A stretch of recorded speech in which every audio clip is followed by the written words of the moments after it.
Okay, we're live. Please rise as you are able. I now call this meeting of City Council to order.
We acknowledge that this meeting is taking place on the traditional land of the Anishinaabe people.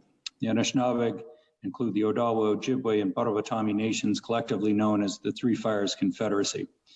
We're dedicated to honoring Indigenous history and culture and committed to moving forward in the spirit of reconciliation and respect with all First Nations, Métis, and Inuit people. You may be seated.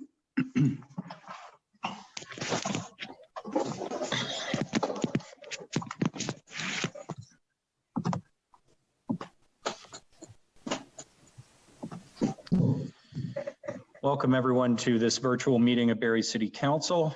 I'd like to remind everyone, of course, due to the COVID-19 pandemic, City Council is continuing to practice physical distancing with members of council, the executive management team, and city clerk participating via video conference. Members of the senior leadership team are that have items on the agenda are not visible, but are available to answer any questions with regards to tonight's agenda. The first item of business is confirmation of the minutes. The minutes of the City Council meeting held on November 23rd, 2020 and November 30th, 2020 have been circulated. Are there any corrections to the minutes? Okay, seeing none, the minutes are adopted as printed and circulated. Just one brief but important item under awards and recognition tonight. As noted on the additions, we do wish to recognize the winner of the 2020 Christmas card contest. This will be our Christmas card image for this year, and I'm pleased to announce that Lorraine Mahar is the winner of the 2020 Christmas card contest for her submission entitled Santa at the Square. Congratulations to Ms. Mahar, who many of you may know, a long time supporter of particularly seniors in the community through her work through Grove Park Home, but clearly a very talented artist as well. Thank you, Ms. Mahar, for your submission, and we will look forward to spreading messages of good cheer with the accompanying art. So thank you for that. Deputations on committee reports tonight. This evening we will proceed with the deputations now. We have 7 deputations and registered deputations and 1 emergency deputation request. They're all concerning the same motion, 20P046, application for an official plan and zoning bylaw amendment for 51 to 75 Bradford Street and 20 Checkley Street. The emergency deputation request is from Arnie Ivsons. It is concerning that motion. As that deputation request was received after the printing of the agenda, a vote by the majority of council is required in order to allow that emergency deputation to proceed. I'll just call the question on that. All those in favor of allowing the emergency deputation? Any opposed? None. That carries. Okay, I will now proceed through the list of deputation requests. As a reminder to those making deputations, in accordance with our procedural bylaw, a maximum of 5 minutes is permitted for each deputation. The first deputation is by Paula Bustard on behalf of Smart Centers. Ms. Bustard. Good evening, Mr. Mayor, members of council. Thank you very much for your time. I will keep my comments brief as I know there's a long list of deputants tonight. We made application to the City of Barrie back in December of 2019, and we've been working diligently with staff and with the Conservation Authority to obviously process the application. There's been a lot of changes on the application since the first submission. I know there's been a lot of discussion about heights of the towers. It is 4 towers being proposed. There's a significant amount of open space and pedestrian trails and circulation throughout the site also being proposed. We've spent a lot of time with the Conservation Authority and the city on creating the EP zone. The heights themselves have changed. 2 towers have reduced in height since the original application, and 2 towers did increase modestly. That was through the direction and work with urban design staff to stagger the tower placement, stagger the tower heights, and create better view corridors. We also reduced the tower floor plates by about 10%, creating slenderer towers. We also increased the terracing on the towers to create more visual interest. So in total, the overall GFA on the site has decreased by about 100,000 square feet and 177 units. We're very pleased with the application that's before us now, and we're obviously supportive of staff's recommendation for approval. So I'm happy to answer any questions that you have, but thank you very much for your time and your consideration. Okay, Ms. Bustard, thank you very much for your deputation. Are there questions of the deputant from members of council? Councillor Morales. Thank you, Mayor Lehman.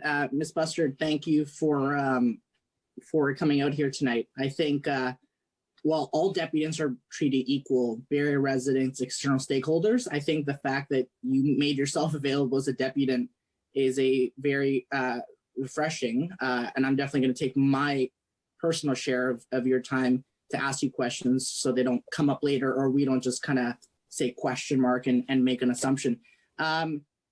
First question is, why the magic numbers for the heights? Obviously, if you or any associates of yours watched the meeting last week, height seemed to rule the discussion. Lots of other important questions, but height has ruled the discussion last week, and it's ruled it in the media this week. Can you provide any clarity to what hasn't already been said? We've read section 27 of the report, staff report. People have different opinions, that it's too much, that it's just right enough. But I was wondering from a Smart Centers perspective, what made you get to that number? We've really looked at the totality of the site design. Obviously, when we started it, what kind of density could be supported in the market. This is purpose-built rental. You know, we're here for the long run. We're going to be owning this land in perpetuity, and we want to obviously be a long-term supporter of Barrie and landowner. When we looked at the site, we really wanted to see from a market perspective what it could support. There's obviously the hotel component in addition to the residential. We then obviously looked at the tower placements, what physically could fit. The height itself, there's not a magic answer to it. We did believe that the heights that we put forward were supportable, both in the urban context and in a market perspective. And then we looked at all the supporting technical studies as well, including traffic and sun, shadow, and all the other technical studies that were part of our submission. Through work with city staff, the design perspective, one of the main themes coming through was creating more view corridors, making sure the towers were a bit more slender. And so that's where the reduction in the tower floor plates and the staggering of the heights to create a more diversified skyline.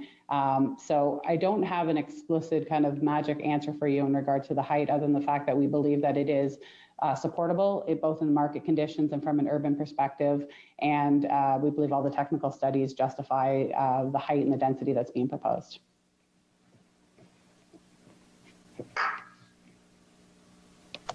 Oh, you're on mute, Councillor Morales. Thanks, Mayor Lehman. And just my final question, this one's a little bit different in nature, but I think we had corresponded with this one already, is I had a resident ask me, it's actually a really important question, about the type of glass that any potentially approved condos would use, would be used in terms of bird migration, birds just flying, et cetera, to reduce bird deaths and things of that nature, just because this is such a massive project. It's multiple towers and it's by such a renowned developer. Could you speak to not so much what could be used, but what you guys intend to use? Obviously, you guys want to be responsible corporate citizens. So I was wondering if you had any current idea of any reflective, or I don't know the proper terminology for the glass that would essentially reduce or mitigate any birth deaths in that design. Yeah, no, absolutely. So there's bird-friendly guidelines in various municipalities, which we're very familiar with.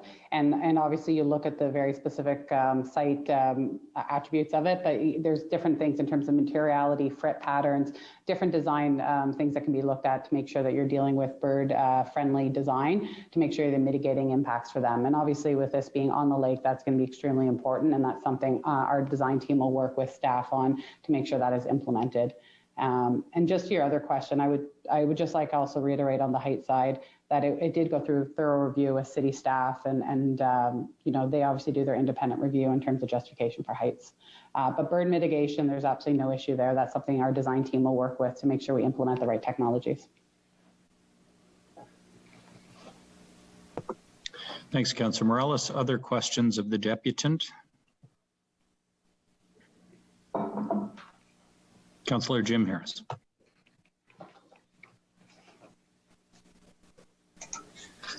Thank you, Mayor Lehman. Through you to Ms. Bustard. Thank you for being here, Ms. Bustard. Similar to the questions around height, one of the primary concerns, and I know it's addressed in the report, but certainly with the interest in this being a very important project for the city of Barrie and the scale and the importance of this location, one of the issues that comes up a lot is the shadow, and certainly for those of us who are lay people, we read reports and we understand to the best of our ability. So if you could give us a bit of a high level explanation of the difference or lack thereof of a 25-story building versus a 35-story building as it relates to shadowing in this location with what's currently existing there. One of the comments that we received from people, and as you know, people in Barrie love their lake shore, they love their lakefront, and they worry about the sun setting on our lakefront. So if you could give a little bit of high-level detail on the parameters and the impact regarding shading with the scale of this project. Thank you. Thank you very much, Councillor. Yeah, for every project and any development that you do, obviously part of your technical review is doing sun and shadow studies. And that is something also that is very thoroughly reviewed by city staff to make sure that it's the appropriate amount. I know there's been a lot of questions specifically for phase one that it abuts to Toronto. The question has been maybe just to match the height that's there already with a 16-story building. And I can just say that when you run the sun shadow, whether it's a 25-story building or a 16-story building, the impact on the adjacent properties are pretty much the same. And the building to the north will always have a shadow. That's just always going to be the case in regards to any shape or size of building that's built there. But again, I can say that in all of our iterations and all our submissions, that has been looked at thoroughly. And city staff and our team have gone through to make sure the design is minimizes the impact on the adjacent properties to the best of everyone's ability. Right. And just one follow-up through you, Mayor Lehman, to Ms. Bustard. Is the reality of the shadowing that the buildings that are built beside each other, such that the condos are as twins now on our lakeshore, are they more likely to affect themselves with the shadow than their other buildings? Oh, they definitely impact each other as it is now. I would have to kind of run the analysis and look at, but yes, definitely there's a shadow impact of 2 and 6 on each other, just in an existing condition. And obviously as currently approved. Great, thank you, that's all. You're welcome, thank you. Thank you. Any other questions of the deputant? Okay, seeing none, we'll proceed with the next one. Thank you, Ms. Bustard. Our next deputation is from Rod Burns. Mr. Burns, welcome to City Council. Thank you, Mayor Lehman. Just to start off, this particular issue, based on planning committee, about 370 people viewed. That's probably one of your biggest viewerships of a meeting to date. In the newspapers or the Barrie Today, well over 100 comments related to this project. So as I watched committee, I couldn't help ask the following. As part of the planning process, there was a public meeting. At the meeting, concerns were expressed with respect to height, density, and traffic. One would think smart centers would maybe look at these items They were ignored. As part of the planning process, the project was brought before General Committee. That night, if I'm not mistaken, there was probably close to 200 people enrolled to do a deputation. Again, height, density issues were brought forward. Again, ignored. In fact, they came back with a revised plan a few weeks ago that saw a net increase in height of 3 stories and an additional 1-story height in terms of the pedestal. With this project, the process seems to be just merely lip service to anybody in the neighborhood. Let me be clear. Residents in the area are not against high-rises. However, in this case, the height and default, the density, is excessive. It does not fit within the context of the neighborhood. In fact, councillors should spend some time to read past staff reports on the issue and refer back to them when having to make planning decisions. Council needs to ask staff some tough questions. First, why didn't they follow their own reports? Staff produced a report on height and tall building principles back in June 2011 or 2013 by Adam Shackler, city planner. In this report, paragraph 9 states, whereby the opportunities of taller buildings within the urban growth center were balanced along with the needs to protect the various public interests, including access to and from the waterfront, the protection of public views and vistas, and more importantly, the integration of taller buildings with the existing built form, and the overall impact that tall buildings will have on the vibrancy and attractiveness to the downtown. Paragraph 42 and 43. Why developers have sought to increase height above the bylaw 12 stories. Staff concluded the pressure to seek increased height and density is largely driven by the decision to maximize return, which in turn is based on cost. In this case, Smart Center bought this property at a discount out of a power of sale. Also, you have a 8-acre site across the road with hip developments, propose only 2 20 stories and 1 10. Why would they take such a profit discount? The answer is they did not need the height and density to make the project work. Smart Center is a public REIT, hence generating shareholder profits at the expense of the residents. Staff went on to say in the review of the zoning bylaw to see if such bylaws would impede the development of tall buildings within the urban growth center. Staff was unable to find any deficiencies with the current bylaw that impedes growth. They also acknowledged that the density growth goals could be achieved with 12-story buildings. Council just received a presentation on Urban Design 101 on November 3rd, 2020. There were a number of underlying principles here. Engage the public and sense of community. Community-driven. Prioritize people. Density, scale, and transitions that are appropriate. Neighborhood transition is important. Can you honestly say this project follows the above principles, even in spirit? Let me put this in context. As all of you councillors are sitting in your living rooms, majority of you are, in your nice little neighborhoods with complete enjoyment of your property, you give no concern to the enjoyment of your property. Now I move into your neighborhood, the neighboring house, and quite frankly, I don't like looking at you. So I go to city council and they say the fence height is a maximum of 8 feet. But that's too low for my needs. For my needs, I want more privacy. I come to council with respect and request 42 feet of fence. That's equivalent measurement of basically the pedestals that are there today, that are being proposed. Would you not be upset? Would you not want your council to say it does not fit within the context of the neighborhood? I surely hope so. We have the above issue with respect to the project as presented. The pedestal of 2 and 6 Toronto Street is 2 stories. The pedestal of the Smart Center project will cover 50% of the property of 2 and 6 Toronto Street and will be 6 stories tall.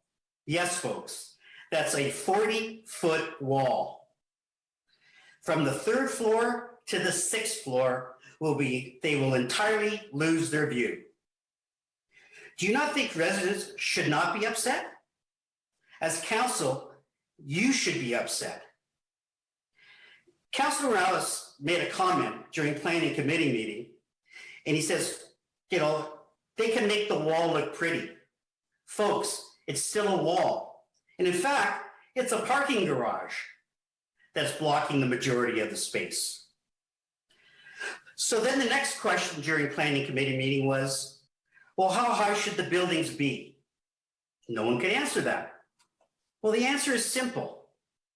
Reduce the size of the building such that the pedestal is reduced to 2 stories around 2 and 6 Toronto Street. Increase the pedestal on the outer edge if you want, if need be. The only reason the height of the pedestals are where they are is because of the height being requested by the developer. The pedestals will also destroy the landscape vistas. An urban planning 101 comment. At the current pedestal levels of 2 and 6 Toronto Street, there's sufficient space between the buildings that you can be on the waterfront, look through the buildings to the HIP development, and the portion of the property that will be the home to the new YMCA. Under the Smart Center proposal, a wall will replace it, and the vista is gone. So is the sense of connected community. If you think Smart Center is going to volunteer lower heights, you're wrong. It's your job. The planning process should take as long as it takes to get it right. And Councillor Alvin was right with respect to lowering the height has to come from council, not a councillor. To quote the mayor, that's what you get paid the big bucks for. And to quote Mr. Burns, sorry, Mr. Burns, I've let you run several minutes over. I just need to ask you to wrap up. I wish a little bit longer. I asked this letter be put into the correspondence file for the meeting. The city clerk didn't put it in. There isn't that much. We have all received your letter. I can confirm that, Rod. I know, and, go ahead. It's a matter of public record. Yeah, it is. And go ahead. I'll give you another minute or 2.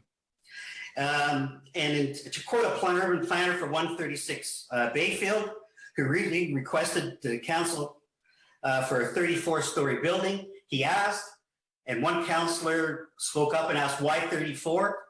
And they basically said, because you were approving them. That comment speaks volume on how developers think of council. My last point I find very disturbing. If the councillor or mayor has a question about the development, they should go through staff.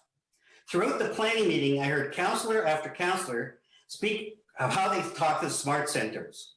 Not only are they speaking with smart center, but they're also brokering a convention center. This is in the middle of the developer who's coming before council to ask for a massive increase in height and density. They know does not fit within the context of the neighborhood. No wonder they are reluctant to change.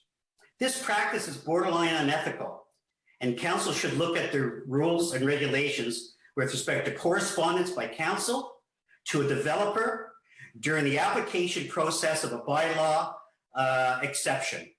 In fact, at your general committee meeting before this meeting, the discussion of smart centers came up again with respect to the convention center and negotiating possibly other alternatives on both paragraph 74 and 76 of that staff report.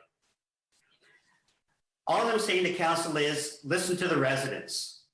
And if you're going to approve this thing, then have the guts to separate out in a motion that I agree with the exception to the height bylaw and name the heights of the buildings. And I also agree of giving up green space for $9.8 million as indicated, and go out to your constituents at election time and sell it. Thank you very much. Thank you, Mr. Burns. Are there questions of the deputant? Okay, seeing none, thank you very much for your deputation, Mr. Burns. Our next deputant is Kathy Colbatch. Ms. Colbatch. Good evening. Can you hear me? Yes, we can. Okay, thank you. Just bear with me one sec.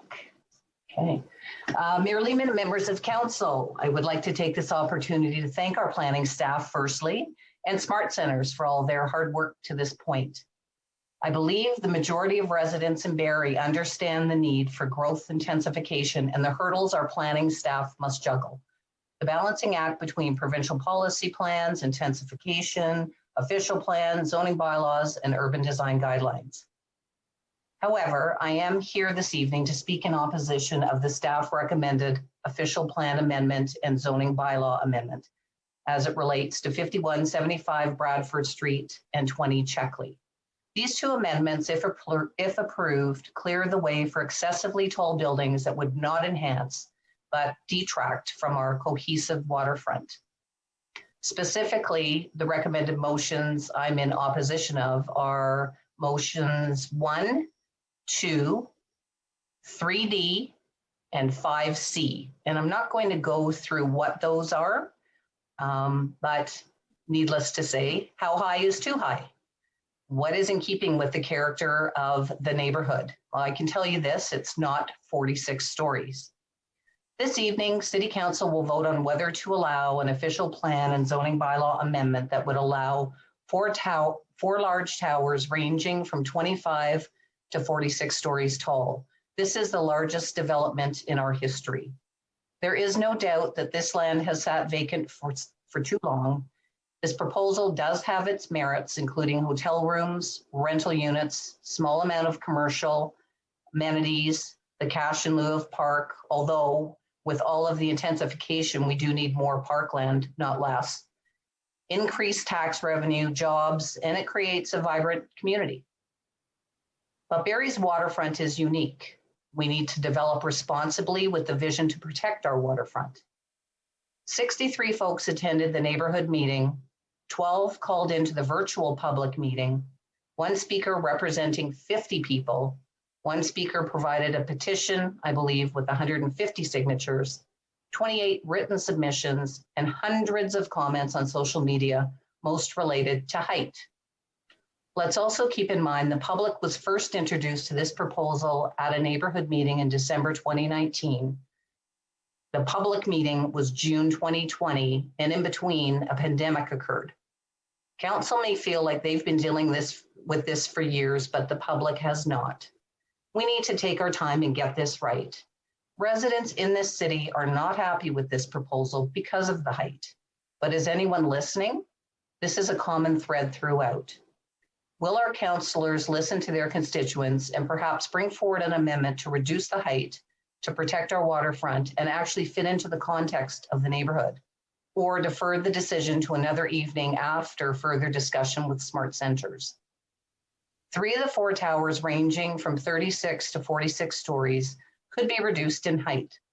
I believe most folks, knowing that the current zoning allows for 24 stories, would be happy if the largest tower was reduced to 24 stories and the others ranged in height from 16 to 24 stories. This could visually enhance our skyline while still intensifying, but not overwhelming the neighborhood. I seriously believe you would get buy-in from residents.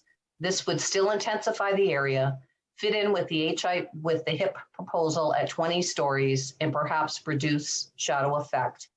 That's a perhaps. I understand the flattening of the buildings may make shadows wider. Most importantly, it would bring a cohesive look around our waterfront. I would also like to point out that during studies and surveys on buildbarrie.ca, at no time did anyone say they wanted buildings this tall around the waterfront. Tall buildings in our OP are considered anything above 3 stories, but with no cap. While the height is significant in terms of existing development, staff do not consider the height requested by this proposal to be out of character in an urban center, in particular how it relates to city goals of providing opportunity for a variety of house type and tenure, increasing the residential presence in the city center. This is from the staff report. It is recognized that the proposed height of the tower structures is not currently represented in the city of Barrie. However, tall buildings are intended to be directed to this area of the city, and numerous examples of this type of built form have been submitted for consideration, but nothing has been built. These heights do not fit into context with the neighboring towers of 16 stories or the potential HIP towers, 2 at 20 stories and 1 at 10 stories. And as an example, I did a little rough math. With the potential for 1,900 units between all of these towers and the hotel, if you sort of did 2 people times 1,900, you would have 3,800 additional people intensified in that area. That's on the low end. So let's say 1,900 times 4. That would be 7,600 people on the higher end. And it could even be higher than that because some of the 2 bedrooms are 2 bedrooms plus by the description. Now include the additional 4,000 units in the downtown core with the 5 points and some of the other towers that have been approved, but we've not yet built. We're looking at reaching our intensification goals in a short hurry, I'd say. Even previous to last summer and our COVID-19 experience around the waterfront, before intensification in this area, we are struggling. Where are we all to go? Many regulars to the waterfront over the past few years don't go near it because of the overcrowding. That was before COVID, but once COVID hit, it was even worse. The overall phasing of this project could reach between 0 and 16 years. According to the justification report, phase 1 could be between 0 and 4 years. Phase 2 is between 4 and 8 years, and so on. If the market calls for it, that's just a wow. Like, I don't want to be here if it's going to take 16 years to develop this. I can't imagine living in the immediate area. If this proposal is approved, as is what happens to some or all that doesn't, if this proposal is approved, what happens if some or all doesn't get built? This whole land designation, if approved, leaves it open for the next potential developer to come along and build 46 stories or do another official plan and bylaw zoning amendment. And then where will we be? 100 stories?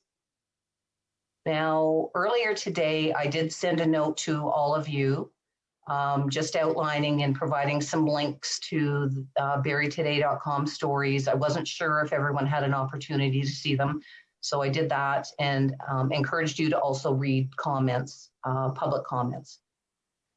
As a resident, I was personally engaged in the process of this planning application. I attended the meetings. And since the beginning of the public process, the only major concern I've been hearing, and you have too, is surrounding the massive height of this project. What of the change in the market? People leaving downtown Toronto condos and moving to single family homes. What does our future hold? Ms. Colbatch, I'm sorry to interrupt, but I have let you run quite a bit over. Yeah, thanks. I'm just 3 lines. As council, what will you do? Thank you for your time this evening. I would be happy to take any questions. Thank you. No, I'm really sorry I interrupted. Thank you, Ms. Colbatch. Are there any questions of the deputant? Councillor Jim Harris. Great, thank you, Mayor Lehman. And maybe first a comment, I'd like to thank Ms. Colbatch for the respectful way with which she addressed council. Certainly this is a very challenging decision and a very big decision for the city of Barrie. And I respect your understanding of the position that council is in. So thank you for that. And also your respect for the work staff has put into this. Just one question. I know you have a connection to Barrie's history and having been born and raised in Barrie myself, just wondering, at one point, there were no condos on Lakeshore and there were no buildings above 2 stories. I wonder if, and maybe definitely Deputy Mayor Ward would know this history, but can you give us some understanding of the reaction that was felt at the time when those condos were built on the lakeshore that are now in the 16, 15 story range.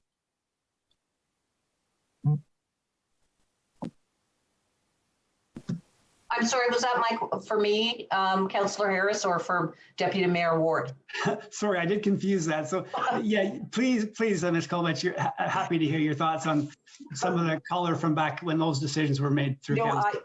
Yeah, to be very honest, Councillor Harris, I can't recall, but I'm guessing that people also were not happy, you know, because it's near the waterfront, it's on the waterfront, it's taking up, you know, land that could be parkland. But to be honest, I don't remember. So I don't have that much of a history. I've been here for 30 years, but I don't recall that. And probably because a lot of the time I was busy working in Toronto on large projects and and at some point I was in Calgary for a time as well. Well, we're glad you chose Barrie over Toronto. Deputy Mayor Ward, do you have any thoughts on what the reaction was from our citizens on those big projects? I can comment later if you want, but we'll leave this to the deputations for now. Thanks. Pardon me. Thank you very much.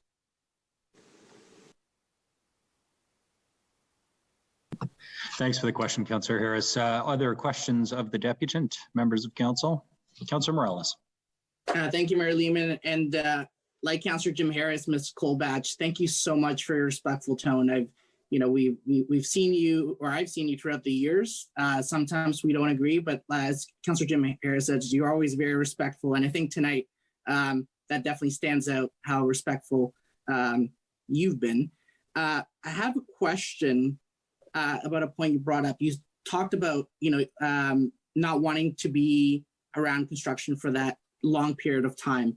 I get it. I get family, seniors, doesn't matter who you are. Nobody wants to be around construction. I'm just wondering, do you see it as a justifiable planning principle of opposition, a time of construction? It's just like I've talked to staff before about that kind of point, and that's not a plan. That's not a point that's taken into the planning rezoning process. I'm just wondering your perspective. I'm not trying to dismiss it, but I don't hear that point often. I'm trying to maybe get more clarity on that point that you made. No, I think part of it is just when you see those numbers in terms of, and it's based on market. So if nobody buys, they're not going to build. So it's not going to be from 1 to 16 years. It's going to be in the first phase if it's approved. And they move forward. But what happens at the end of the day if phase 2, 3, and 4 don't go forward? The long term, if it does, and Smart Centers is well known for the work they do. They've done an amazing project, I think, in Vaughan. And I sort of Googled and had a look at that as best I could. And, it's along a sort of a major arterial corridor, not waterfront, which we need to be very protective of, I feel. So, I think unless we know, do they have the money to build all 4 towers all at once? Potentially we could go on for years and years, and who is paying for the hotel? So I think there's a lot of unanswered questions, and I certainly wouldn't want to be, and I'm in Allendale, and I can tell you when they were building Nautica and when they were building the towers on Ellen Street, when they were pile driving, we felt it in our homes here in Allendale. So to have people in our neighborhood, whether it's, the other side of Bradford Street back in where the older homes are, because there's small historic neighborhoods in there, you're impacting a lot of people and a lot of tax-paying people that have been here for many years. So you have a big decision to make, I guess. Okay, thank you, Ms. Colbatch. Thanks, Mayor Lehman. Thanks, Councillor Morales. Any more questions for the deputant? Okay, seeing none, we will move on to our next deputation, which is from Gary Bell. Mr. Bell, welcome to City Council. Thank you, Mayor Lehman and Council. At the public meeting in June, I spoke then, and I said that this is a very prominent site. And I would ask the clerk's office to put up my slide presentation, please. Thank you. Council, this is a very significant site. And one of you asked me on an early morning bike ride, why do I care? What's the big deal about this? Well, there is the site. And in the center of the picture is the spirit catcher. And the site in question is directly behind that. And I wasn't even going to try to suggest the height and nature of the building there, but you can see the site. And the request was for consideration of the scale, height, and massing from the perspective of these public places. Next slide, please. So we talk in the official plan policy, and you've heard in the public meetings and presentations, it's about the character and the skyline of the area. So here are some pictures that do show us the character and skyline of our waterfront. The top left picture is again the spirit catcher and the pairs of towers at 16 stories each. Upper right is around to the downtown and east side. There's a similarity to the building heights there, and it's a waterfront again. And the bottom picture, I think, is particularly important. It's the view of our waterfront from the South Shore Center. Again, there's a mix of heights, but they are consistent and they break through the horizon, but not out of place. Next slide, please. Council, I'm going to talk about a few points on the official plan.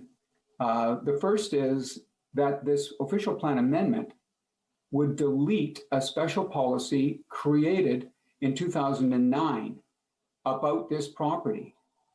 And it's a defined policy area T, and I've highlighted the key part of that. And that is to ensure that the massing, appearance, and scale and exterior architectural design of development is aesthetically pleasing and generally compatible with the adjacent uses. That special policy went on to say and recognize that this was a unique matter at the time. It said that the city's support of an historic maximum height limit for the residential high-rise development is based on a number of factors that they are expressed in that official plan policy. Next, please. Council, the proposed official plan amendment is a significant departure from that official plan, generally and specifically from the vision established in 2009. Mr. Duhamel and the drafters of that policy in the zoning bylaw, they took care to have people understand what was happening and why. And much of the discussion that you've had in June and recently is about the very matters expressed in that special policy T. And these objectives mean much to me, and is evident tonight, much to many residents and correspondents in Barrie. Council, the way to make the official plan relevant, meaningful, and lasting is to articulate what you are trying to achieve for this, the most significant development in Barrie's history. And secondly, to implement that in that policy in a zoning bylaw amendment. It is my hope that the decision of council will permit and regulate development that we can all see is good planning for the site, for the area, and the city. Next. Council, the second area is the conformity with the official plan. Now, these are policies in the official plan that remain for all consideration, tall buildings. And here is a very important one highlighted. Compatibility between sites is not intended to be interpreted as restricting new development to be exactly the same height and densities as surrounding areas, particularly in areas of transition. And I think that's a recognition that it wasn't going to be exact, but there'd be some consistency. It could be up or down slightly. And here's the policy on shadowing. And the objective is, right at the bottom, that development applications located in adjacent the open space and the waterfront surrounding Kempenfelt Bay shall be designed to minimize the impacts between March and September. Next, please. Council, the buildings are to be designed with a desirable community character. That's official plan policy. And I say that the height and massing is out of place. The 4 towers and the massing is out of place in the area. This is treating this area as if it were right downtown Barrie. I put the zoning map up here so you can see this central commercial area in the darker red around 5 Points. This site is part of the brighter red area, the transition area, and the zoning amendment would permit an intensity of development unjustified over intensification of the property. Next, please. It's important to protect the views, the skyline, landmarks, and public spaces. And I've shown you these slides before. Again, the height and massing are out of place. And this development is a dramatically increases and provides a set of buildings dominating the skyline and the waterfront. Next, please. We'll go to the third area, the City Urban Design Manual, and that is to ensure compatibility of the development with adjacent areas. Council, I've got a set of numbers here, but again, I just am illustrating that the proposed zoning bylaw takes it up to 750% total mass of the property. And that's an 87% increase over in the scale of buildings. And that's what's resulted in a massive set of buildings of 6 stories and with podiums. That's not the vision for Barrie, and there's not a rationale to support such significant uses. Next, please. My last slide. Council, in summary, I would ask that you modify the official plan amendment to express for certainty the council intentions and objectives for development of this important site. Second, set a height increase above the existing area buildings of up to 20%, or that would go to about 20 stories. That would demonstrate flexibility for additional intensification, provided there is a public interest rationale. Councillor Morales was correct that it is not useful to ask a proponent if they would voluntarily cut back on the height, massing, scale, profitability of a development. But it is in your court to require that kind of change. This developer is asking for a development approval that starts with an official plan amendment and goes on to a zoning bylaw amendment. That needs to be carefully done. The third area that I would ask you is to maintain the existing maximum total area of 400% of the overall property, and have, if you're going to increase it at all, have a very good rationale and reason to do so. Council, good planning decisions should be flexible, but they fundamentally must respect our official plan and the character of the neighboring area. It is reasonable to expect good, attractive, worthwhile development, and that it would be compatible. The bottom picture in the middle is what's proposed. On the right-hand side, it shows the property and the gap, and it's the wrong way to do this. Thank you. I'd be pleased to answer any questions.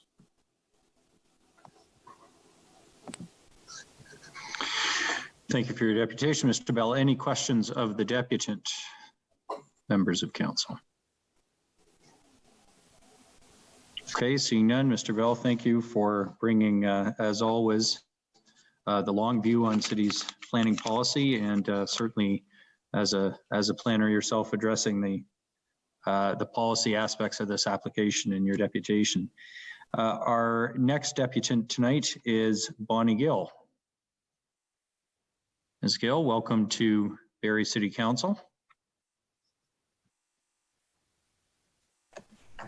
Hello. Thank you. Can you hear me? We All can. right. Go ahead. Thank you, Mayor Lehman and City Councillors. My name is Bonnie Gill. I am voicing my concerns regarding the proposed official plan and zoning bylaw amendments regarding this proposed lakeshore development. My concerns regarding the scope and scale are the same concerns that have been expressed repeatedly, loudly, and clearly in the feedback given to you from tax-paying Barrie citizens. During this last week, you have received more emails and phone calls. You have read the articles and comments in Barrie Today, and this evening you are hearing deputations emphasizing these same concerns. The height of all the towers is excessive. Tower 1 and the park and podium are situated far too closely to the existing 2 Toronto Street condominium. The density is too intense, and there is a need to preserve the beauty of our waterfront and the public parkland that is enjoyed by Barrie citizens. Why is it, with the repeated public outcries regarding the tower heights, the proposed height of Tower 1 has been increased by the developer rather than decreased during the course of this past year? The impact of Tower 1 on 2 Toronto Street's south side is undeniable, especially with the 6-story above ground parking garage only a few meters from the existing condo structure. Tower 1 should be reduced from the proposed allowable height of almost 27 stories to be more in line with the neighboring buildings at Toronto and Ellen Street. A height difference of 10 stories right on our waterfront is excessive. Likewise, towers 2, 3, and 4, as proposed, ranging from 35 to 45 stories, are 2 to 3 times the height of the neighboring buildings. It is illogical to claim that these towers blend in. There is no reasonable argument to support this disproportionate height. In response to public comments, the staff report acknowledges that, quote, the height is significant in terms of existing development, unquote. This is the concern that has been in the forefront all along. The justification by city staff is that this proposed height is not considered, quote, to be out of character in an urban area, in an urban center, pardon me, unquote. Not out of character in Toronto's or Vancouver's urban center.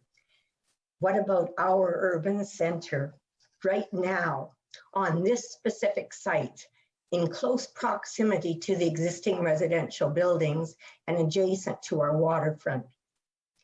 Undeniably out of character. It is clear that the difference between the current buildings and the proposed towers is unwarranted and excessively high.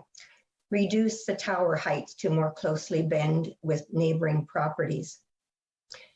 Another justification in the report is how the tower heights requested relate to the city goals of increasing residential presence in the city center.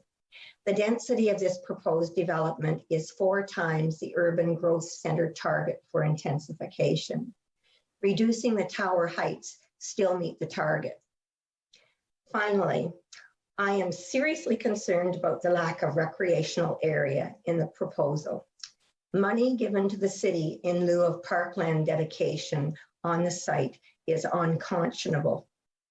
With 1,900 residential units proposed and likely at least 3,000 to 4,000 residents, and if not more, how does this make sense? You can't build more parkland around the lakeshore. Our lakeshore and park are well used, and they are already extremely busy. I am concerned that the current public spaces existing on the lakeshore and in Centennial Park are insufficient to sustain current and future residents in the neighborhood, as well as citizens in all of Barrie who like to come to the waterfront to enjoy this renowned public space. I personally am in favor of revitalizing our downtown city core and developing this property if it is done responsibly. My husband and I have loved Barrie since moving here 50 years ago as newlyweds. We love our downtown. We love living and shopping and dining downtown. Excuse me. Ken Baxter reminds all of us that the motto of our city coat of arms reads, "The people are the city." He remarks, these days it appears that the motto is reading, "The developers are the city." In conclusion, this proposed development is unprecedented in scale and density.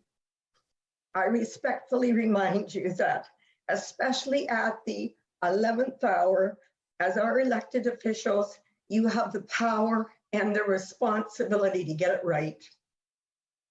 Thank you, Mayor Lehman and City Councilors. I, along with many other concerned taxpayers, will be observing your discussion and voting on this proposal. This concludes my comments, Your Worship. Thank you very much, Bonnie, for your deputation and for your how much you obviously care about our downtown and where you live. Are there any questions of the deputant, members of council? No. Okay. Thank you again, Ms. Gill. We will move to the next deputant, who is Charlie Talbot. Mr. Talbot, welcome to Barrie City Council.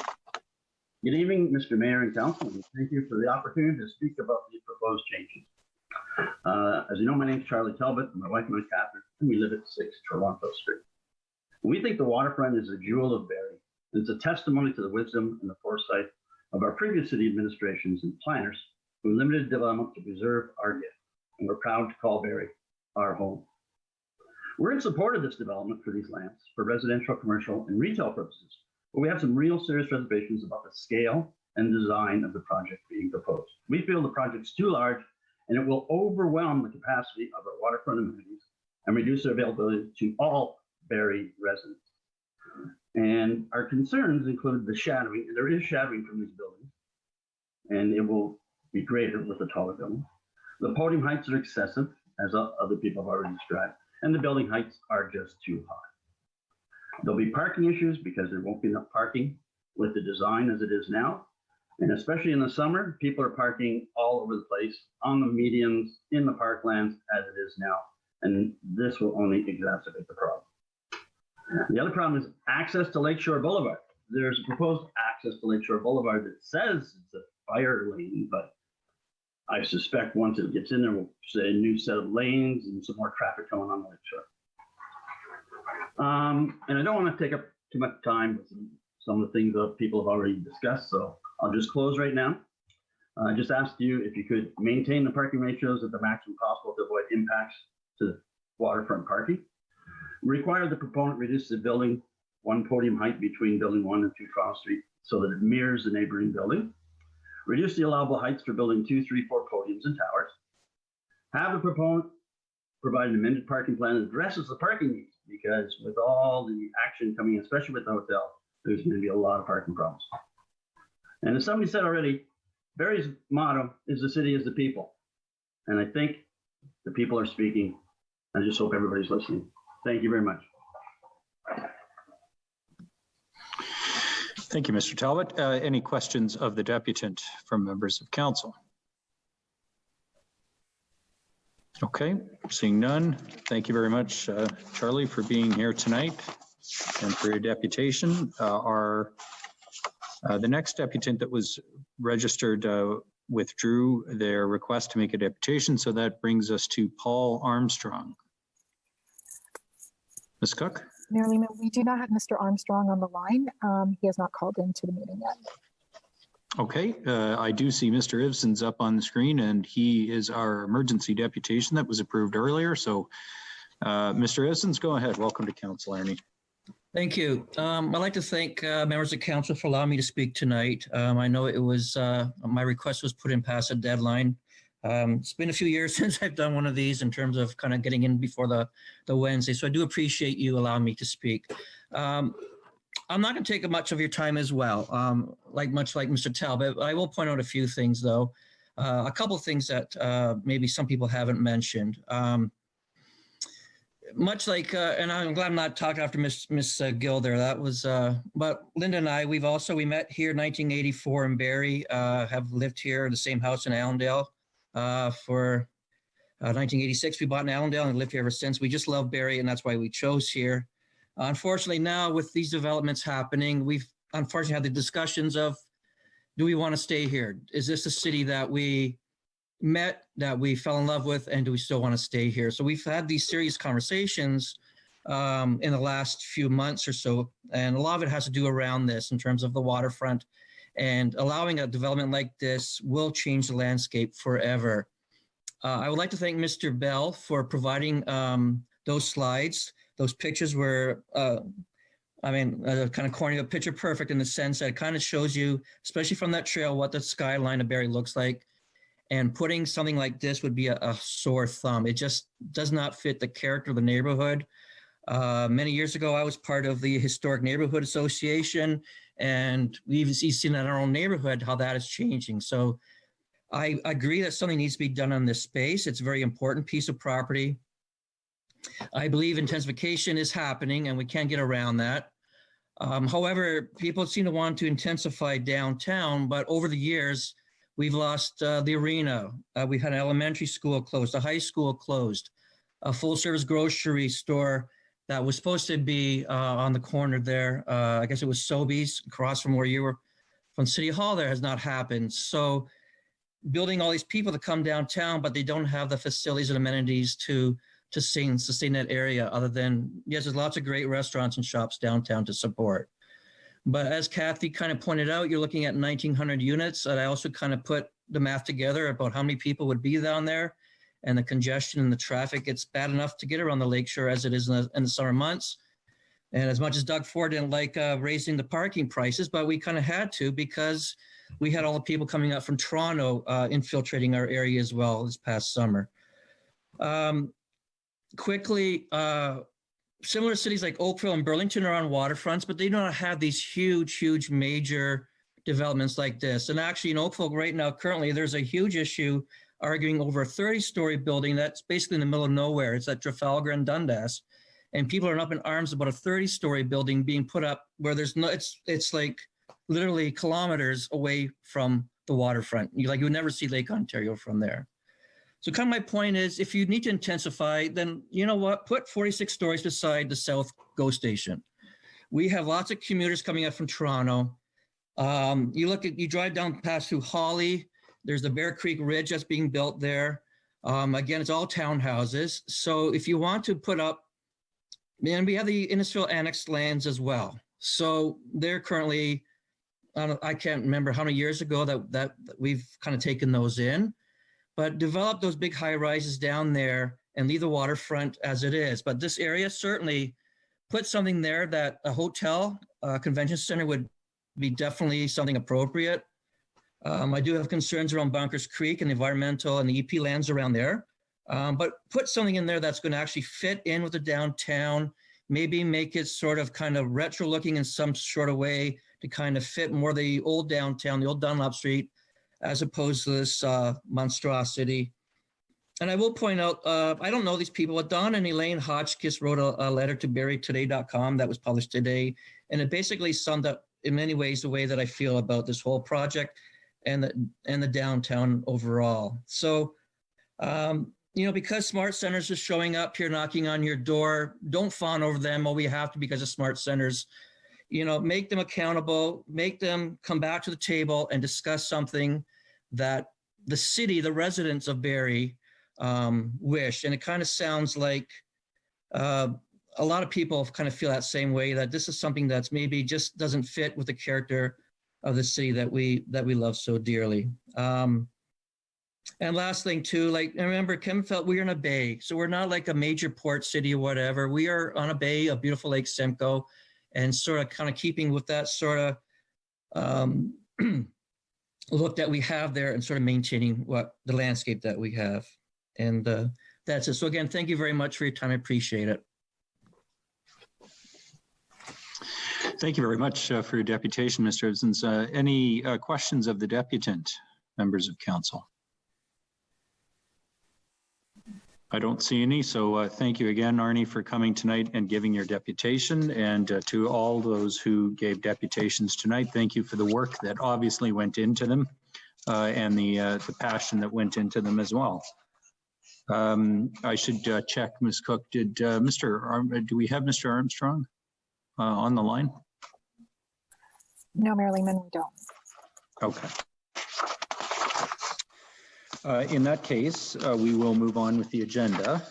as that completes the deputations. We have no, and of course, this matter will be coming up shortly for those watching and who were making deputations tonight. We have no tax application or communications items on tonight's agenda. It brings us to the committee reports. Deputy Mayor Ward, I think you have the motions. Bear with me, I've been having internet problems tonight. So moved by myself, seconded by Councillor Thompson, that Section A of the General Committee report dated November 23rd, 2020 be received.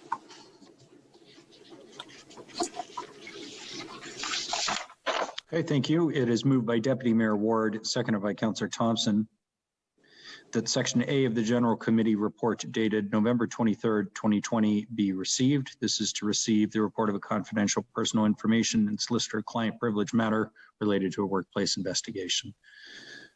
Comments or questions? Seeing none, I'll call the question. Those in favor of receiving the report, please indicate. Any opposed? None. Carries by those voting.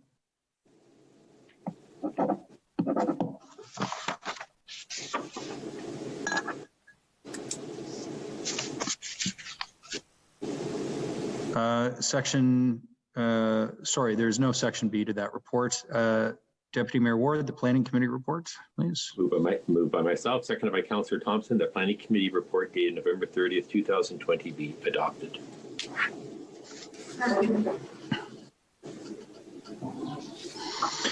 Okay, thank you. It's moved by Deputy Mayor Ward, seconded by Councillor Thompson, that the Planning Committee report dated November 30th, 2020 be adopted.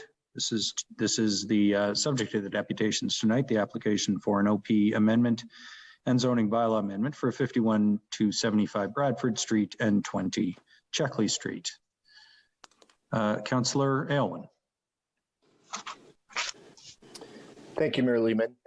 I do have an amendment that I will introduce in a minute, but I wanted to quickly say a few things first, if you don't mind. Go ahead. So I wanted to thank all of the people who took the time to come and do a deputation, and thank all the people who took the time to give me a call over the last week or so and discuss this proposal. And I will say, people were really coming to the table with a constructive view of, you know, how do we make this the best development possible for the city going forward. Pretty much everyone said, look, this area needs to be developed. Let's make sure we do it right. So I appreciate that constructive attitude that people came to the table with. I recognize that not everyone's happy with what we see here, but we know that Barrie's changing and growing, and we are mandated to grow according to the province growth plan, the province's growth plan. And much of that growth will be taking place within the Urban Growth Center, which includes a large section of the waterfront. But I've been striving to find sort of a middle ground where we can address some of the most pressing concerns for members of the public, while still ensuring that we can have a vibrant downtown with more people living there, more people on the streets and safer streets, and a more vibrant business community. So working hard to find that balance. So I do have an amendment that I will be put forward right now. So it is moved by myself and seconded by Councillor Rietma, that motion 20-P-046 of the Planning Committee report be amended by adding the following paragraph. That staff in development services give consideration to the following provisions for the Tower 1 portion of the subject property prior to the final bylaw being passed. 1, a side yard of 0.5 meters along the 2 and 6 Toronto Street property line. 2, a maximum building height of 10 meters within 15 meters of the 2 and 6 Toronto property line. 3, a maximum building height of 30 meters at 15 meters of the 2 and 6 Toronto Street property line. A maximum building height of 10 meters within 5 meters of the front lot line. 5, a maximum building height of 30 meters within 15 meters of the front lot line. 6, the building step back as shown on the architectural drawings. 7, an increase in the setback to the EP lands as much as possible. and that staff in the Development Services Department make any applicable alterations to the final zoning bylaw and advise City Council on these matters and any changes to the final zoning bylaw. And I know it's pretty technical, so I can speak to that. Okay, I am just going to read them again to get the motion on the floor. Excuse me, it's an amendment moved by Councillor Aylwin, seconded by Councillor Riepma. That motion 20P46 of the Planning Committee report concerning an application for an OP amendment and zoning bylaw amendment for 51 to 75 Bradford and 20 Checkley Street be amended by adding the following paragraphs. 1, that staff and development services give consideration to the following provisions for the Tower 1 portion of the subject property prior to the final bylaw being passed. Side yard of 0.5 meters along the 2 and 6 Toronto property line. Maximum building height of 10 meters within 15 meters of the 2 and 6 Toronto property line. A maximum building height of 30 meters at 15 meters of the 2 and 6 Toronto property line. A maximum building height of 10 meters within 5 meters of the front lot line. A maximum building height of 30 meters within 15 meters of the front lot line. The building step back is shown on the architectural drawings, and an increase to the setback to the EP lands as much as possible. 2, that staff in the Development Services Department make any applicable alterations to the final zoning bylaw and advise City Council on these matters and any changes to the final zoning bylaw. Councillor Irwin, go ahead. Thank you, Mayor Lehman. So this particular amendment is to try to address some of the concerns around the 2 Toronto Street south side and the front tower podium. That was one of the things that I definitely heard the most about in terms of direct impact on the residents living in the area. And now I realize this is very technical language, and it might seem like a bit of micromanaging, but the wording in here is to give our planning staff the opportunity to give consideration to these so that we're avoiding any potential unintended consequences, because I'm certainly not an architect or a planner, but these are some suggestions that could potentially mitigate some of the concerns around the podium and 2 Toronto Street.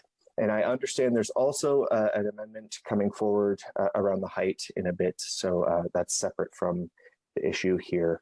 But I think this is one other thing that we can do to try to address some of the concerns, in addition to what we did last week at Planning Committee, which was to bump up the site plan approval to City Council, provides an extra level of transparency and another opportunity for any public engagement on the site plan itself, which looks at some of the more detailed aspects of the development.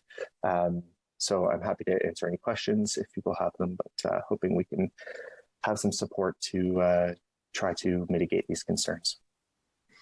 So just before we move into the discussion of the amendment, we are at council. I'll just remind everybody, so it's speaking once to each amendment.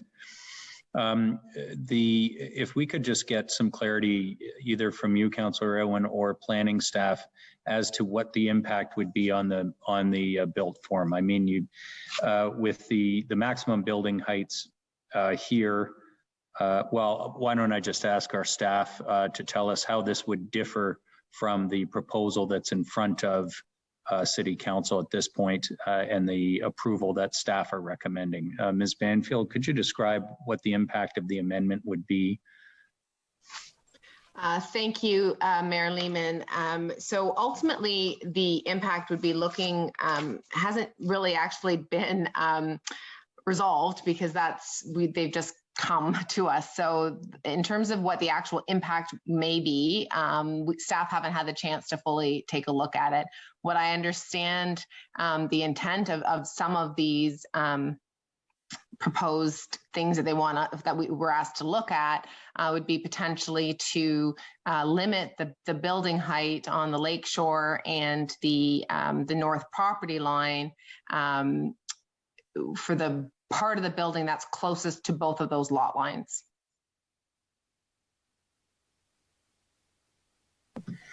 Okay, maybe just before the discussion then, Councillor Owen, as I'm reading this would step back the podium from the north property line, which is the one against 2 Toronto Street, and obviously the lakeshore, which is the front property line. So this would result in a step back once you get up to the 3rd floor. Is that correct? 10 meters? That's the idea. Yeah. Yeah. Okay. On the amendment, then I'll take a speaker's list. And first I saw Councillor Morales. Thank you, Mayor Lehman. And believe it or not, my question was exactly what you asked staff. I don't have AutoCAD or Sims, so the net results of what those numbers looked like. So just to clarify what I heard from Ms. Banfield, we don't have like a number. We don't have the quantity of a number, or all staff can speak to is just the setback. Because again, I want that quick number of those restrictions or those changes. Is it affecting height? Is it affecting even podium size? Because sorry, again, I'm sorry if I didn't hear your response, Ms. Banfield. From what I heard is it shifts, it changes the setbacks and the step backs. But I'm just wondering if it changes it essentially how it looks like. Through you, Mayor Lehman, to Councillor Morales. The recommendation is for staff to look at all of this list, basically to consider it, and then respond back to council. So what I envisioned was when council is presented the zoning bylaw to consider approving, you would also have a memo that accompanied that zoning bylaw, and you said, look at this, and we'll say that was captured in the zoning bylaw in this section, and this is the impact, or it's not captured, and this is why it's not captured. So that would accompany any zoning bylaw that was presented to council for approval. And when you say captured, you mean the developers were able to confirm, were able to do it? Like, what do you, I just want clarity on the language, especially on people who are wondering at home what captured means. Because I myself am a little bit confused, and this is the time to get clarity on this. Absolutely. Through you, Mayor Lehman, to Councillor Morales. By captured, I mean, we take a look at the request, we look at what that looks like in terms of the built form, and we present that back to council to make the ultimate decision. So would that delay the rezoning from today to a future meeting, or is this just the part of regular zoning approval where it comes back as like the bylaws? That one? Okay.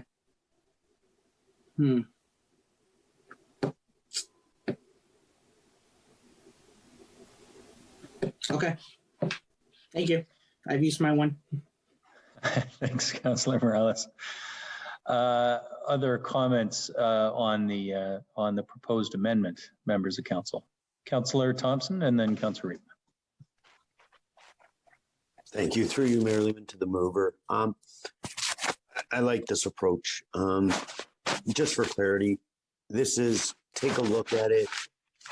If they're able to do what you're asking, to come forward in the bylaw, but there's no guarantee that they're able to achieve, like nobody has spoke with engineering or of the developer to see that this is even doable. Is that correct? You just want all parties to get together to see if they can achieve these recommendations? Yeah, I did have a chance to talk to a representative from Smart Centers earlier today, and they indicated a willingness to look at this, but they needed more time to, look at the technical aspects since it is so technical. So yeah, that is the idea, though. Perfect. Thanks, Councillor Thompson. Councillor Riepma. Thank you, Mr. Mayor. And I guess I would really like to thank Ms. Banfield and her team for putting together that memo and all the work that they have done since that time. This is a really important piece of property in the city, and we are going to live with whatever our decision is for another century. So it's important that we get it right. And I second the motion that Councillor Aylwin has put together. And what we're trying to do in this motion is to mirror to some degree existing to Toronto Street in terms of the height of the garage and then moving the podium back, just to give some better visibility in that area and to reduce the impact of the podium. So that's where we're hoping to go. And I think I certainly don't want to be delaying the approval of this project, so that when staff is going to put together a bylaw, a zoning bylaw for this site. This motion basically says, take a good hard look at, can we accomplish this? One of the things that I'm always concerned about is, first of all, that I better not be drafting a bylaw, because I certainly don't know what all the unintended consequences might end up being. But staff can have a very good hard look at that. And then when they bring the bylaw back to us, they can say to us, yes, we've looked at this and this is possible, this works, and this doesn't work, and this is where the consequences are. I think that this will give everybody an opportunity to have another good hard look at it when the bylaw comes back to us, and it won't delay the project in the meantime. Thank you, Councillor Riepma. Next, I have Councillor Natalie Harris. Thank you, Mayor Lehman. Just a question to Councillor Aylwin. The numbers that you came up with, how did you come to those? Thanks. Great question. So it was Councillor Riepma and I were kind of playing around with what possibilities existed, how we could make the least impact to the overall building, but still try to address some of the concerns with the proximity to 2 Toronto Street. So it's based on, some of the numbers are based on the existing height of the 2 Toronto Street parking garage, to sort of mirror that. Some of the setbacks are mirroring existing setbacks between other buildings and between 2 Toronto Street and the lot line. So sort of mirroring what's already in place in the area was kind of the thrust of it. And Councillor Riepma might be able to speak a bit more to that, since he's a bit better with the math than I am, gotta admit. Yeah, sure. I'm open to listening to that as well. Thank you, Councillor Aylwin. Councillor Riepma, did you wish to speak to that? Sure, and I'm not promising to be an expert at the math part, but I think it's exactly as Councillor Aylwin said. We're looking to kind of mirror the development that's happened at 2 Toronto Street. I think the important thing to remember is that this is still going to be intensified. There's still a building going here, and it will have an impact on the existing building. There's no doubt. But that's been vacant, developable property forever. So the expectation is, and the zoning on it already is, for a 26-story or 24-story building. So the numbers, I mean, just for an example, and I don't want to delve into them too deeply because we'll let staff do that. But at the moment, the existing setback proposal for side yard is 3 meters. So there's going to be 3 meters between sort of 2 garage faces, if you will. That's, a kind of a waste of time, a waste of space, because it's just going to collect garbage, and the caretaker is going to cut the grass once in a while.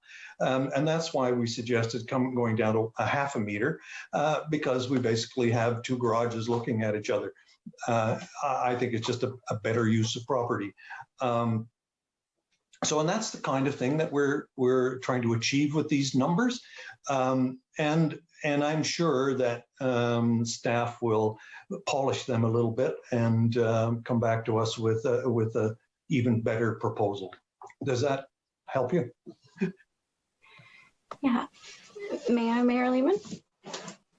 Yeah, no, that does. I appreciate that. That definitely helps to try to envision it. I know that you, Councillor Aylwin, acknowledged it's last minute, but I think that I really especially like number 7, that increase the setback to the EP lands as much as possible. So I'm looking forward to hearing other people's questions, but thank you for this.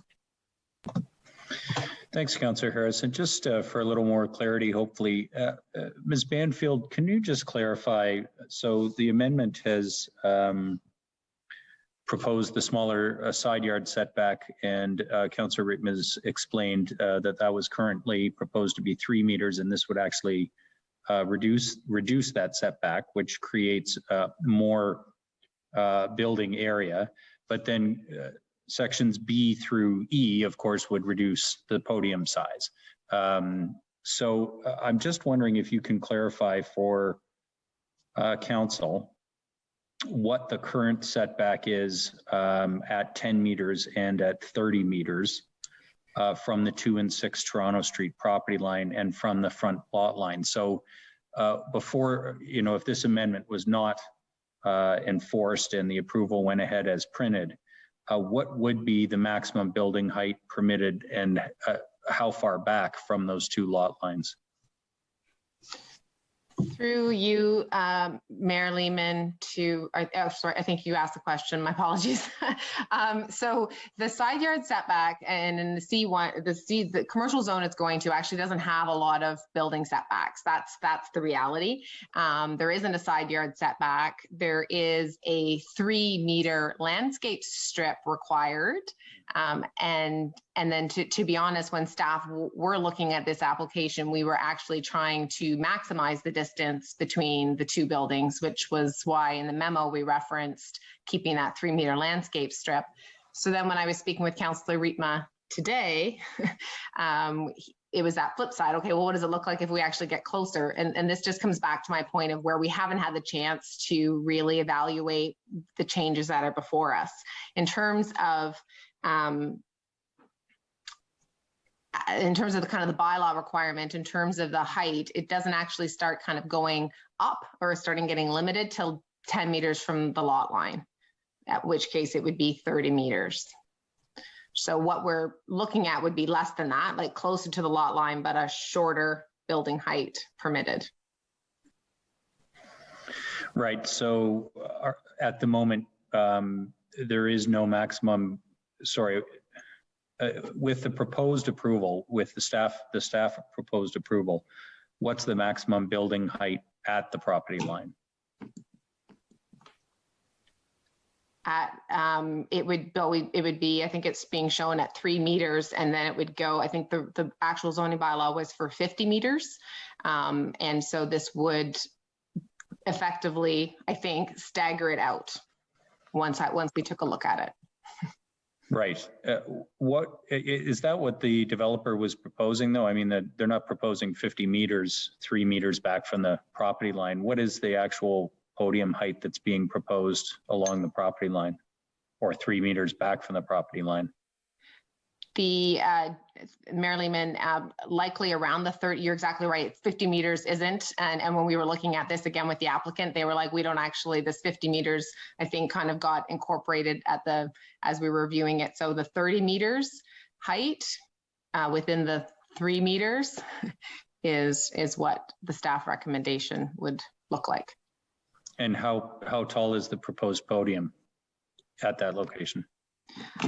Mayor Lehman, that I don't have at my fingertips. I would just have to look that up.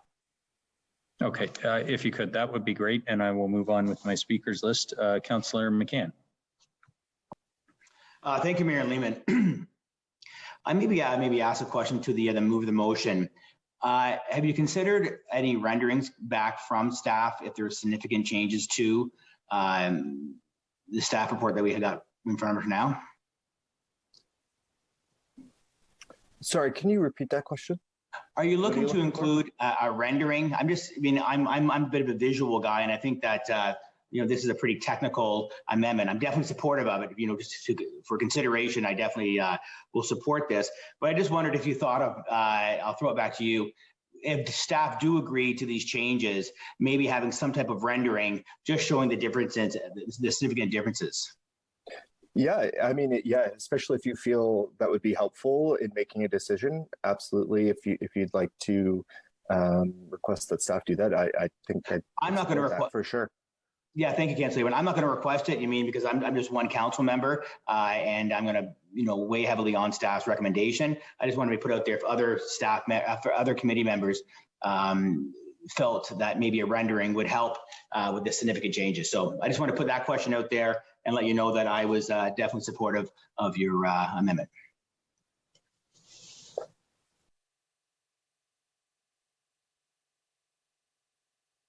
Sorry, mute. Councillor Harvey.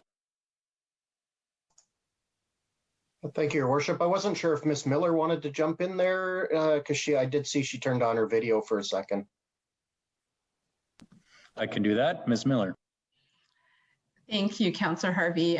Through you, Mayor Lehman, I just wanted to ensure that councillors understood that the staff would not be in a position to prepare a rendering. If you would like a rendering prepared, we would need to work with the applicant to prepare that and work on timing. And I know that Ms. Banfield is busily looking up some stats for the mayor, so I just wanted to make sure council had that information.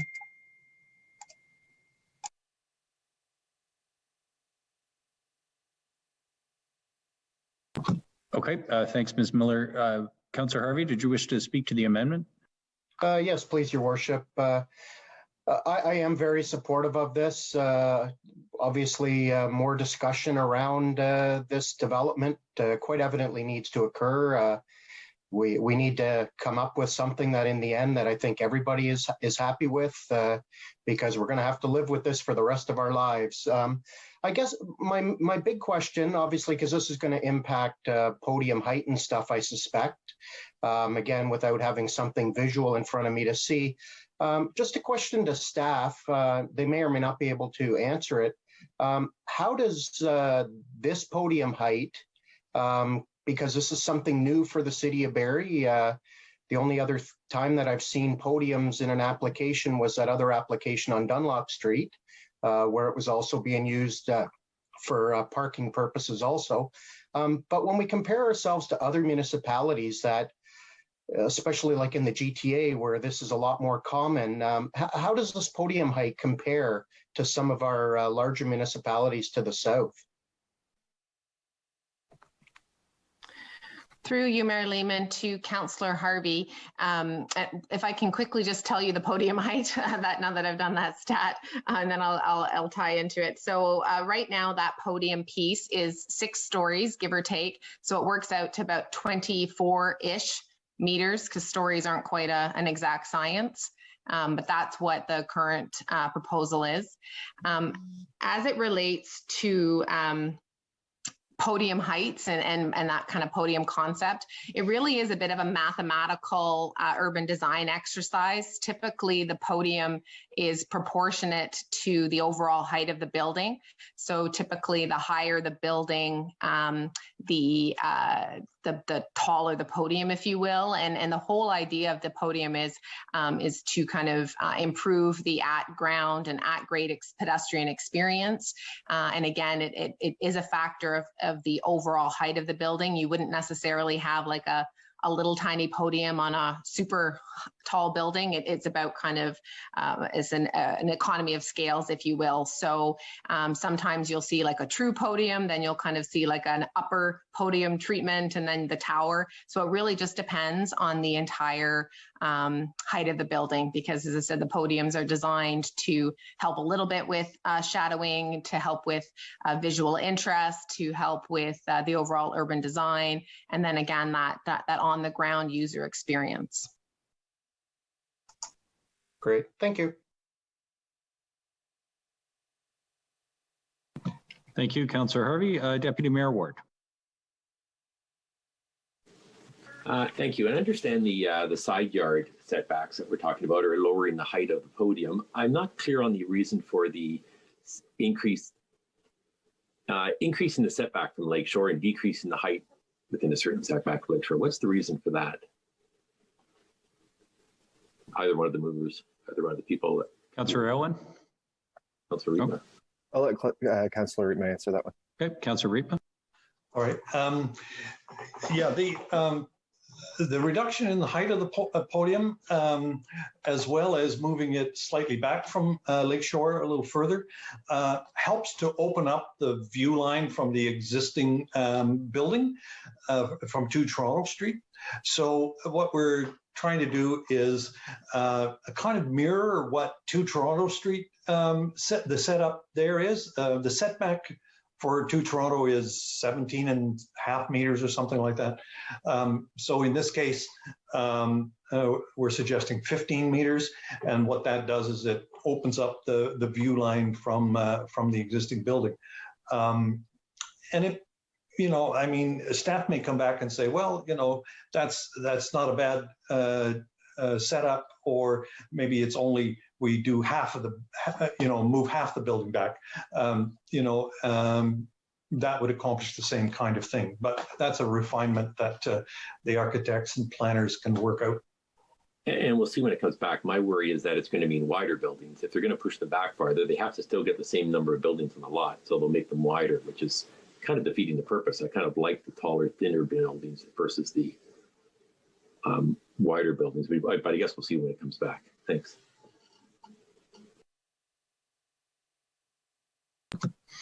Thanks, Deputy Mayor Ward. Councillor Harris, Jim Harris, did I see your? Yeah. You indicate? Yeah, go ahead. Thank you, Mayor Lehman. Maybe just more of a comment. I think I do like the suggestion of Councillor McCann to have a rendering. I think as well that would help me better conceive what this change would be. And also, I do support the motion. Maybe just a general comment. This is not the 11th hour. I think, you know, council doesn't get months to look at these reports. We haven't had them for all that time. So, you know, Councillor Aylwin and other councillors, we have all had limited time to consume this. So questions and changes and consultations happen in a very short period of time. So, you know, so I respect that this is happening when it needs to happen. So thank you. Thanks, Councillor Harris. Any others who wish to comment on the proposed amendment? Okay, seeing none. I mean, the detail is really in the math here, and it is difficult to visualize based on numbers. One of the reasons I asked about the current proposed height is to try and understand how much of a difference this would make. And I was just scrolling into the staff report on my other screen here to take a look at the one rendering that does show the current relationship to the 2 Toronto garage in the front of the site. And if I'm interpreting it correctly, and I hesitate to even try and describe this, but I think it's important. This would result in a 10-meter podium in that 15 meters back from the property line. However, there's a 3-meter strip in there that has nothing in it at the moment. And I actually, on thinking about this, I tend to agree with Councillor Riepma that, you know, that 3-meter landscape strip is probably going to be more of a problem than a benefit. I mean, it's basically stuck between the wall of 2 parking garages. 3 meters is 10 feet. So what you're going to create is a big, long, dark alley between 2 parking garage walls. I don't know whether the intention was to try and allow pedestrian circulation through there, but I don't believe it was. So I actually think that's 1A of the amendment. I think that's quite creative and a net benefit to the whole approach, because what it buys you is another 10 feet of space to compensate for obviously what will be lost. Now, I don't think it'll come anywhere close to netting out, but we'll let our staff work out what the exact impact is of dropping from 7 or 6 stories to 3 stories and setting back that distance. You know, on process, I'm fine with doing this now. I think it's an interesting way to do it. I mean, a traditional way to do this would be to send the application back with this direction for discussion.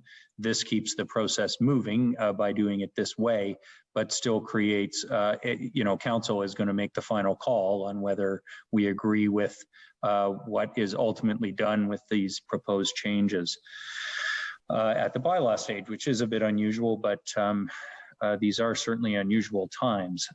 So I think the intent here with regards to the 2 and 6 property line, I will certainly support going back and having that, having our staff look at what could be done there.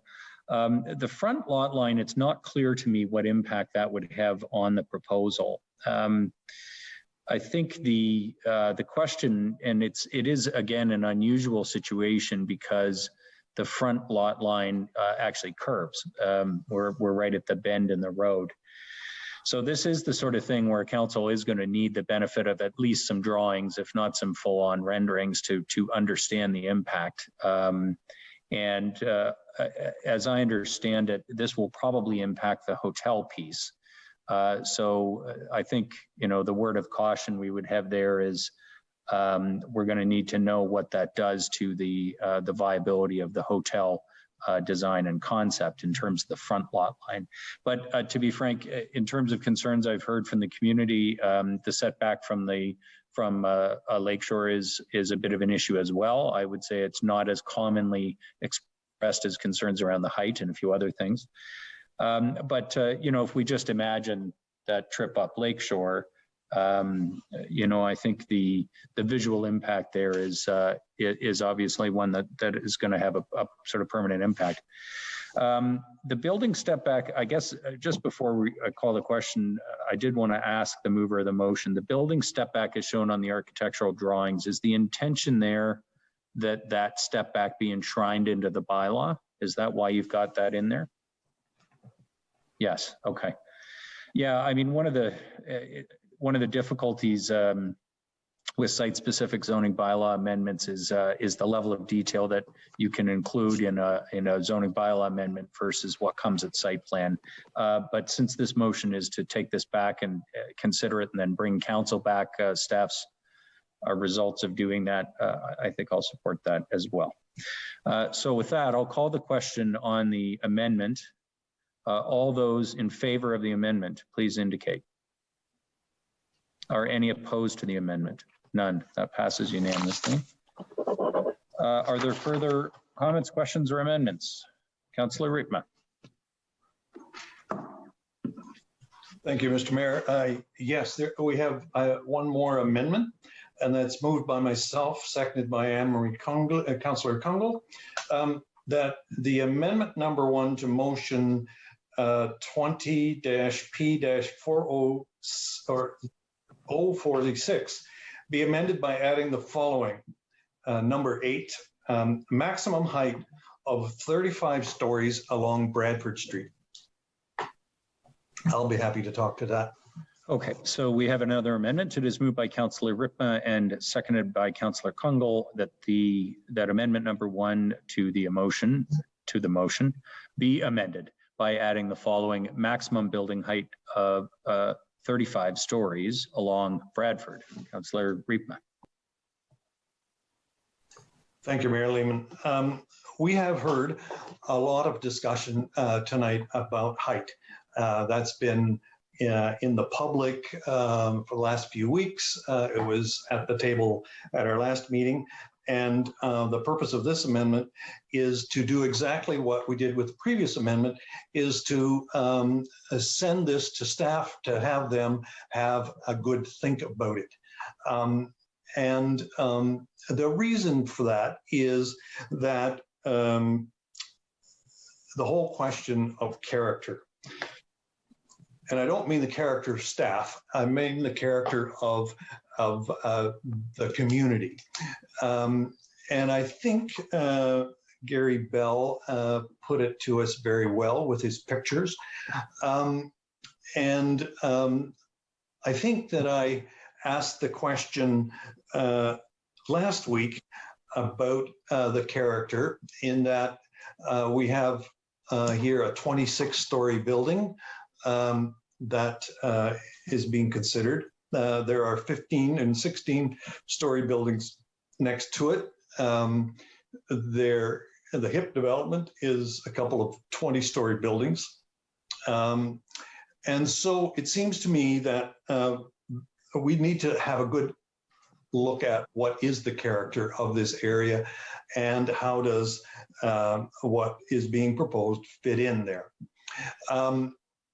And I have to admit that 35 is a bit of an arbitrary number that I picked, but it's not entirely without reason. In terms of looking at the front building, if you will, with the hotel, which is 26 stories. So this is 9 stories higher. And we have approved 35, 36, or 34 stories in the downtown area. So I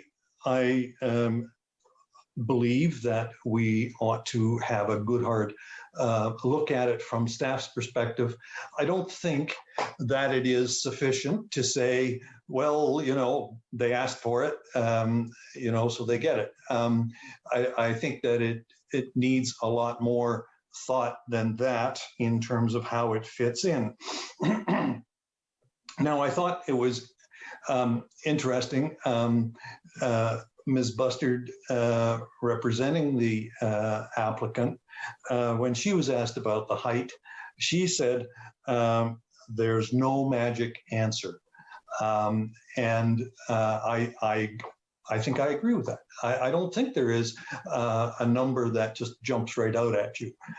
But I do think that with a building that is this important, has this potential, and will have this kind of impact on our skyline, I think we need to have some more thought put to it and discussion. And so that's why we've put this motion forward. And I'm hoping that you will support it so that staff can have bring us back a very thoughtful report on it. Thank you. Okay, thanks, Councillor Ritma. Councillor, I'll take a speaker's list. Councillor McCann.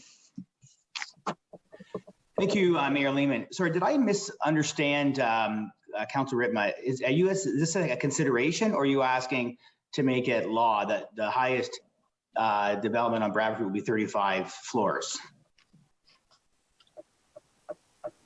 Please. Through you, Mr. Mayor, to Councillor McCann. I want to do the same thing as we did in the previous motion, that staff have a look at. Oh. And I'm suggesting that 35 be something that they look at. Okay. I read your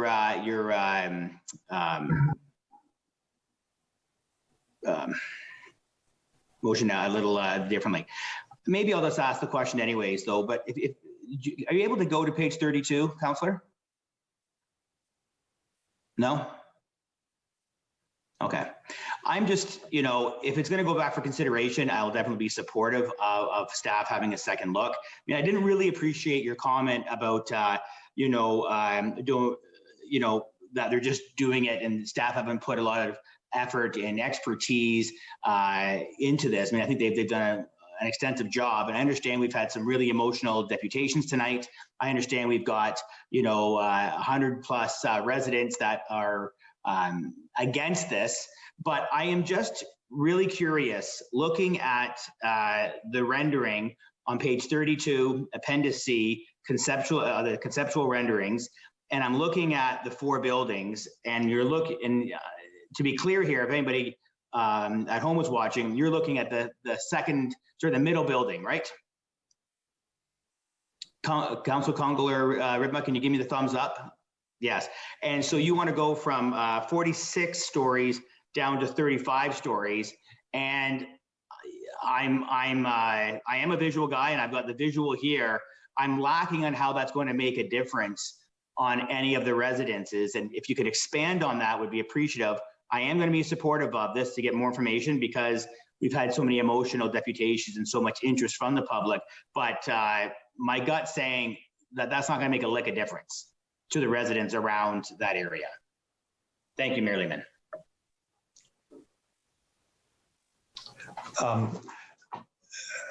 sorry, did you want a response from me? I guess my response to that is that I'd be interested to hear what staff have to say. Presumably, if it makes not a lick of difference, then obviously why would we change anything? But my suspicion is, and certainly there's a lot of people that we've heard from that think there will be that it will make a difference. And I think we need to spend a bit of time on that to make sure. Okay, thanks, Councillor Riepma. Councillor Natalie Harris.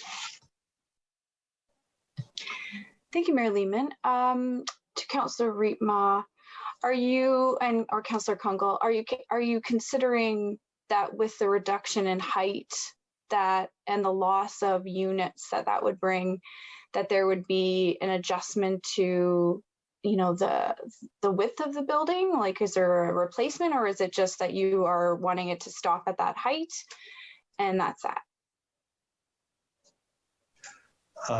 Mr. Mayor, through you, I'm only looking at the height, and I'd be interested to know if it means the building is wider, then I'd be interested in knowing what staff say about that, whether that's better or not. Can I follow up, Mayor Lehman? To Ms. Banfield or to Ms. Miller, do you have any answer to that question yet? If we're reducing the height to that degree, what planning wise would that mean for the rest of the size with your conversations with Smart Center, et cetera? Is this something that's feasible in a sense that like that's a drastic change for sure? Looking into this, how would this be potentially doable? Ms. Banfield or Ms. Miller? Thank you, Mayor Lehman. Yeah, thank you, Mayor Lehman. Through you to Councillor Harris, I'm going to jump in here for a second. I think as Ms. Banfield has indicated, staff have only just received this information, so no, we're not in a position to be able to comment on what the details would be in terms of these changes. However, we will report back if that is Council's wish. I will reiterate, however, part of the discussion that happened last week is that staff have given you their professional opinion with respect to staff's ability to support the height of this proposal, and staff stand by that. At this point in time, I think that the community fit is really a decision that council needs to make, and staff needs your direction if you would like to alter the height of this proposal at this time. Okay, thank you. Thanks, Councillor Harris. On the amendment, Councillor Morales. Thank you, Mayor Lehman. I feel deja vu. What I just heard in very polite, bureaucratic language is make up your mind. We need to let our staff do their job easier. And I'm glad I saw at least one smile. I wasn't trying to be rude. I was trying to be like, it's not easy. That's why we're here. It's not an easy decision. I don't blame us for not making up our mind, but that's what I just heard. It's preventing us from allowing staff to do their jobs, is what I also just heard. So I was kind of attentively listening to these comments, but I just got the confirmation of the fact that this is going to do nothing. And all the concerns I had last week about giving false hope, kicking the can down, delaying it, not getting the results are just deja vu. So I'm going to save those words and not go into it again. But I was under the assumption as Councillor McCann that this was just, a quick and fast amendment. Like those are the new floors. If it passes, it is law. And if it doesn't, it's gone. But that's not what I'm hearing. And I will say one point from last week. What kind of leverage would we have if we pass this tonight and then it goes to, and then staff take it to the developer and say, well, you've already essentially got a conditional zoning. Do you mind cutting off a couple $1 million profits, please, with a number, not just, would you mind cutting some? It has no leverage. You just heard from staff that they stand by the comments that they made in their staff report and that they politely ask us to make a decision on it. So I don't know what this achieves. I know a lot of the deputations were impassioned tonight, and a lot of them had very valid points, but I didn't even know if I was going to say anything on this point, but I just have to jump in after hearing our staff very politely and very directly say, make a decision on this one. I'm just, are we going to get some sort of memo back at the third reading, at the bylaw reading stage, where this meeting just happens all over again? I don't think we've ever, we've rarely amended developments at the bylaw stage. I can only think of one in the last 6 years. So this one is, I guess I do have a question besides my comment, and I know you only speak once at council. Councilor Rima,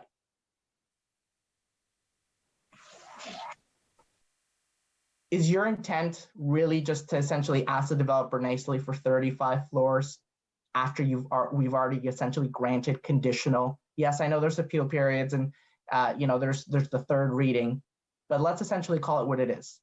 Tonight's the night.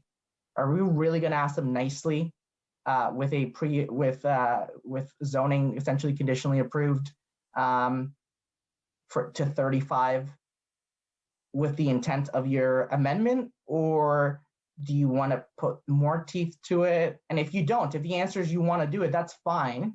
I've expressed my stance. I'm not trying to shame you for having it. I'm just very passionately stand on the, I don't know how this is going to work. I just want clarity.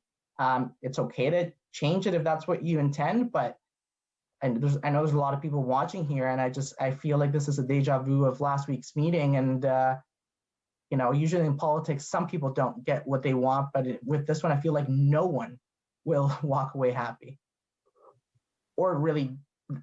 And it's not just about being happy, but about doing the right thing. This one is not doing anything at all. So, Councilor Rima, could you just clarify the intent of your amendment, and if your intent truly is to just ask to have our staff ask the developer after we essentially give them zoning tonight, if it passes? Councilor Rima. Thank you, Mr. Mayor, to Councilor Morales.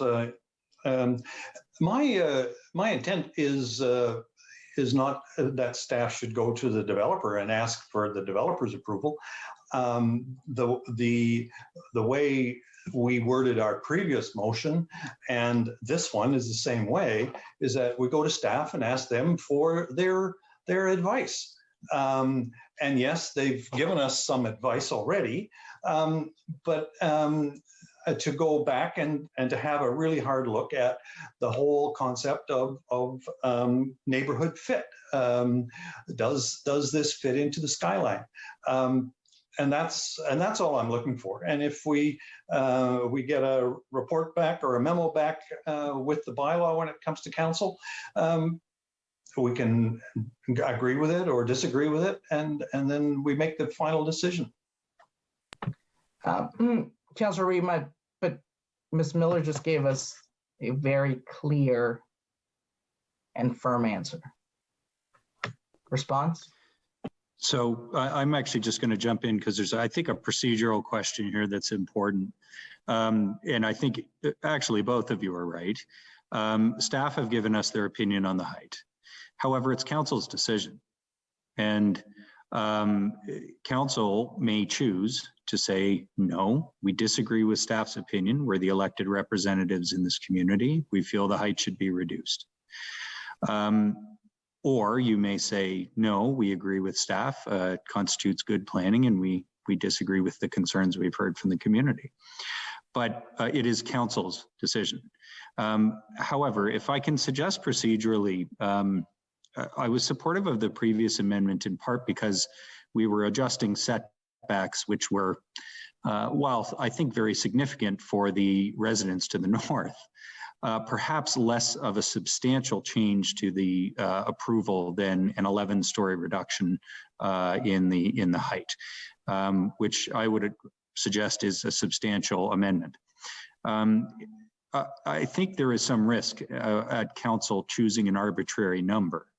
I'm not sure, Councillor Riepma, Councillor Kungl, if you have a particular passionate defense for 35, 30, 38 or otherwise, but it would be entirely within council's right and role for us to say we like virtually everything about this development except the height or whatever you wish to say, and refer the matter back to staff and say, council does not support the height.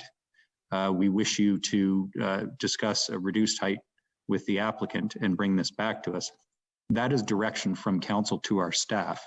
I guess what I'm trying to say, to be clear here, is I get that it's clean, it seems cleaner to pick a number and say, nope, that's the height we want. But respectfully, trying to do that on the floor of council is fraught with difficulty. And I think I've forgotten who referenced the unintended consequences problem with the First Amendment. When you're making small adjustments to a planning approval, usually they can be accommodated without unintended other consequences to the project. I would suggest to you that this is a much more substantial issue. And look, this is the one that has generated far more question and concern in the community and conformity with policy questions from some of the deputants and so forth. So all I'm suggesting to you, council, is procedurally, you may wish to consider referring the matter back to staff with your concerns about height expressed. You don't have to pick a number to do that. Council would be giving clear direction to our staff to say, we're in favor of, we're not raising any specific other objections with the proposal. For example, you could refer it back with direction to look at the parking ratios, as we've done with other development applications. If the height is the issue, my point is, rather than picking an arbitrary number, you could choose to refer it back. And with that, I'll let the debate continue. Councillor Morales, had you said everything you wanted to say? I guess my response to that, Mayor Lehman, is would council be approving the zoning but sending it back with concerns about the height, or would then the zoning be delayed until staff come back? It would be delayed? Okay. That sounds well-intentioned, Mayor Lehman. My only concern is the response that I've heard from staff over the last 2 weeks, that being last week and this week, hasn't changed. Essentially, our staff report is our staff report, and the comments were the comments. They obviously know there's a level of discomfort with the height. I don't think there's a person, I don't want to assume, but very few people in Barrie probably don't know that at this point. I saw Ms. Miller pop in, so hopefully we can get a little bit clarity what the options and the roads would look like if that were to happen. So through you, Mayor Lehman, if I can, to Ms. Miller. Ms. Miller? Go ahead. Through you, Mayor Lehman, to Councillor Morales, I did just want to clarify that, staff wrote a staff report based on the application that was received by the city. It is our obligation to review that. If council wishes staff to look at something different, then we do need your direction to do that, and staff would be happy to do that. It's slightly different nuance, Councillor Morales, than what we have written in terms of responding to the application that we received and for which the staff report was written. Thank you, Ms. Miller. If I can just have a follow-up. So your comment, staff can look at something different if council wishes. What do you mean? Could you just clarify on that part, expand on that part? Certainly, through you, Mayor Lehman, to Councillor Morales, as Mayor Lehman had described, if council is concerned about the height and would like staff to consider something different, you would like a reduction. If you give us the direction to look at that reduction, we would look at that, as opposed to my comment earlier that sending it back to staff for consideration and tell you what the implications might be. It's a slightly different giving an opinion on something that you haven't given us direction that you would like a reduction in the height. Okay, perfect. Okay, no further questions, Mayor Lehman. Thank you very much, Councillor Morales. Councillor Thompson, I have you next on my list. Thank you, Your Worship. For you, I will not be supporting this for the simple reason, with all the deputations, how passionate they were, not one of them mentioned a comfort level at 35. Some were exact same height as 2 and 6. One was an increase of 20%, which would be 3.2 floors, which puts it at 20. So, and just to pull out a number, I just don't see how it works. And I think we had this discussion where we've got to stop anticipating what staff thinks we're saying. They need full direction. So it's look at the height, full stop. Staff to go back and look at the height, not is suggested or something. So my question is, will there be a change to this amendment with a height, full stop, yes or no? Because staff has studied this at lengths. It states in their reports. I do not see them coming back with a different report. They're not going to contradict the report they give.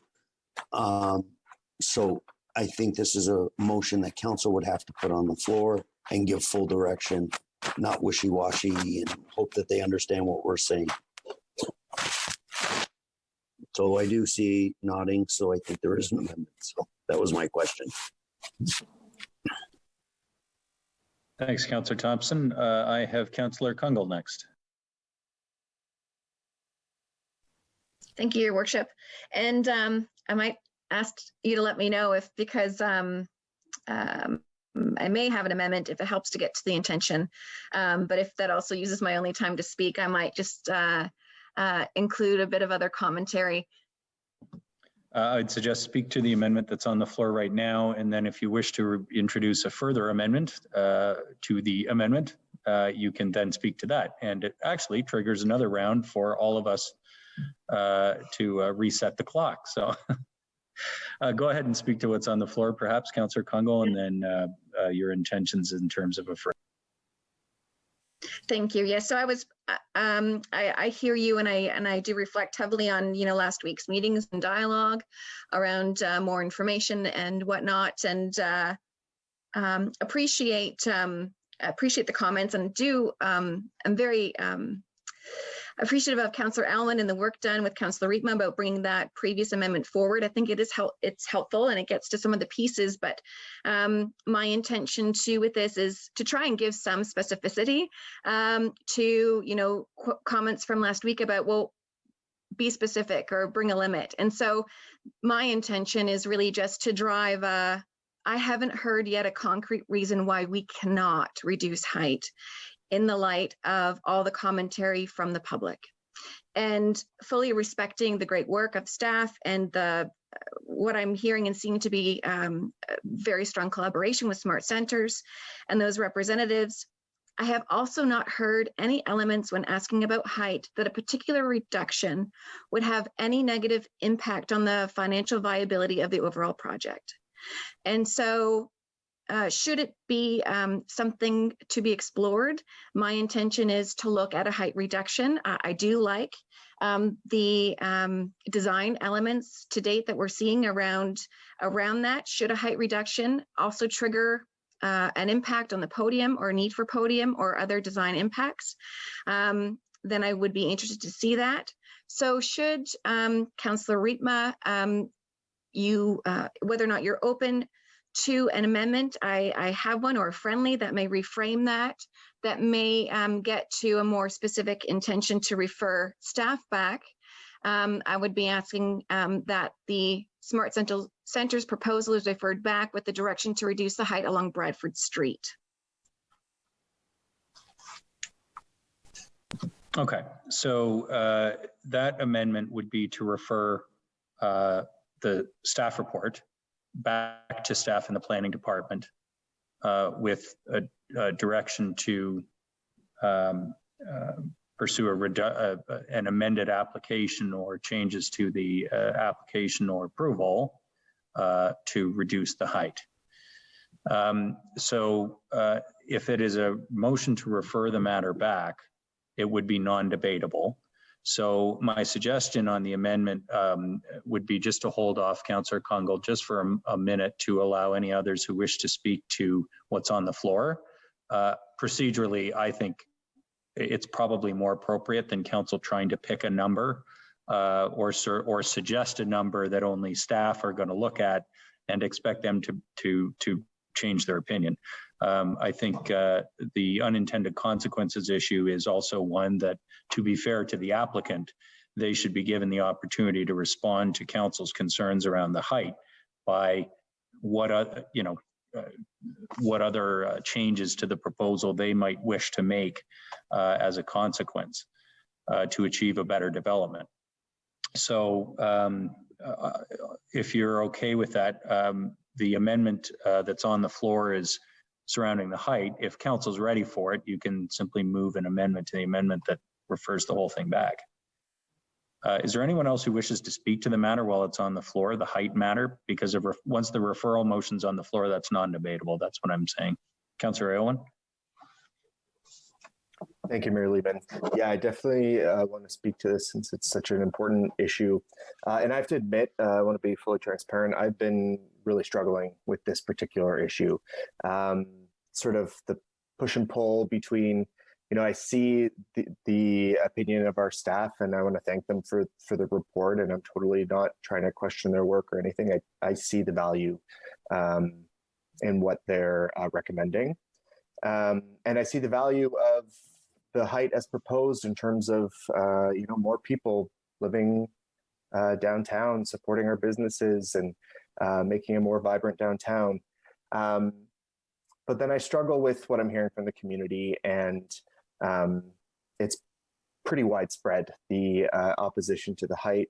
And I would hate to see our public engagement processes questioned in terms of, their legitimacy. And I really do want people to feel heard.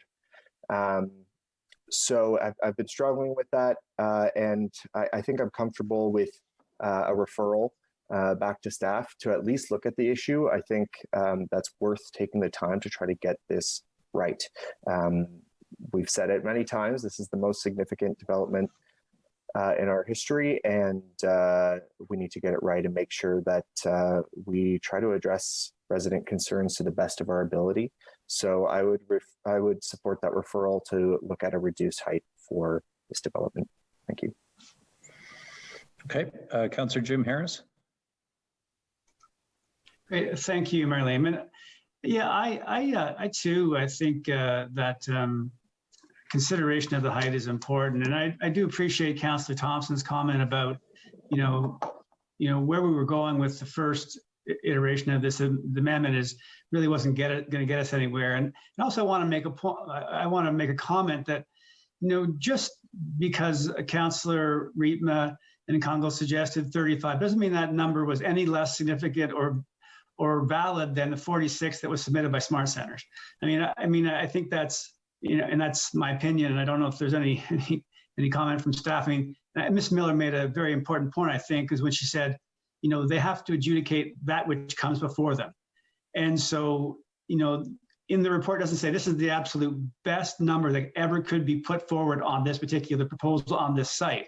It's the site plan or the development plan that was put forward to them, and they adjudicate it based on all the standards and policies and procedures and that are available to them. So, so with that having been said, I do like, Mayor Lehman, I appreciate your direction on this as far as to make a decision. And Councilor Morales is saying, he was consistent last week, make a decision. We can't kick it down the road. We have to make a decision. And I think with your counsel, I agree with making a decision and look forward to the next amendment, which will give us some clear direction on the height, as opposed to just trying to defer this. So thank you. Thanks, Councillor Harris. Are there any others who wish to speak to the amendment that's on the floor before we have a referral, an amendment for a referral? Councillor Natalie Harris. I'm not sure if I've even already spoken to this amendment, but I'll just go with it. Yeah, I'm struggling too, for all the same reasons that Councillor Harris said. Councillor Morales, I understand what Councillor Aylwin's saying. Maybe I'm just taking this time to really process what my decision is going to be. This is a really big decision, obviously, and I agree. We definitely value the voices of the residents, but there's so many angles that City Council and staff must look at when considering something to this magnitude. And a lot of it is, things that people that live on the lakeshore might not like to ever see happen. This is a toughie. Sorry. I know that's not politically correct, but if for what it's worth, this is a hard choice for me, because I definitely appreciate both sides of what's going on here. Smart centers and the deputants in the community. So anyone else, feel free to chat for a second, because I need to. And as we are at council, I do want to either get the new amendment on the floor, or we'll need to move on in one way or the other. Councillor Harvey, I don't think you've spoken to this yet. Thank you, Your Worship. Although I'm not sure 35 is the right number, because it's obviously kind of picked out of a hat to a degree, but I will support it because I think it's important to obviously give some direction here. And I think this direction is probably much more prudent upon us than doing a referral matter that would refer the entire thing back to staff. And obviously, I think that seriously complicates things, whereas these amendments are addressing the main concerns that we've heard from residents even prior to tonight. So I will support this, and then obviously leave it in staff's hands to come back with a recommendation, whereas I'm not comfortable with a referral motion on this matter. Okay, thanks for that. Is there anyone else who hasn't spoken to the amendment on the floor? Deputy Mayor Ward, go ahead. Thank you, Mayor Lehman. I struggle with this too, and I know from corresponding with smart centers asking them if they reduce the height, their argument is that if we ask them for 35-story towers, for example, they'll give us 3 35-story towers. One of the reasons for varying the height was to make the building look better. They'd have various heights. They've also varied the heights and made the buildings more slender. So I'm afraid they're going to come back with 3 35-story towers on Bradford, wider buildings, and we'll all say, yep, we got the height reduction for you, but the end product will not be as beneficial to the city of Barrie as what they put on the floor. They already know staff supports a 45 or 46-story height. I just can't see why they're going to voluntarily reduce the number of units. So if they're not going to reduce the units, they're going to try to get the same number of units in shorter buildings. So I don't think that's what we want, or at least that's not what I want. Thanks, Deputy Mayor Ward. A couple of thoughts. Is there anyone else who wants to speak to the amendment on the floor? I just wanted to offer a couple of thoughts, and then we can either have the new a referral motion, or we can call the question on this. I'm not going to support this for a couple of reasons. Barrie just mentioned one. I don't like the 3 35-story identical heights, and I can tell you that We know already from what our staff have told us that in preparing this application, the applicant was advised it would be better designed to have different heights. And the height is a trade-off in terms of the width of the building. So, you know, the narrower floor plate is a function in part of because there's more floors. I guess the other thing I would say is, you know, there's been discussion around consistency with existing heights or character. I don't think we should even try and pretend that that's the case. Can we just call that out? I mean, these buildings are 3 times higher. So it's not really a discussion around if you go from 46 to 42, is it now suddenly in character with the neighborhood, or respectfully, even 46 to 35. I think the reality is council is being asked to approve something which is an order of magnitude higher than anything else that's been put to council before because of the planning merits that our staff have suggested in the staff report. Clearly though, council, I'm hearing all of you, have a great deal of discomfort with going that high.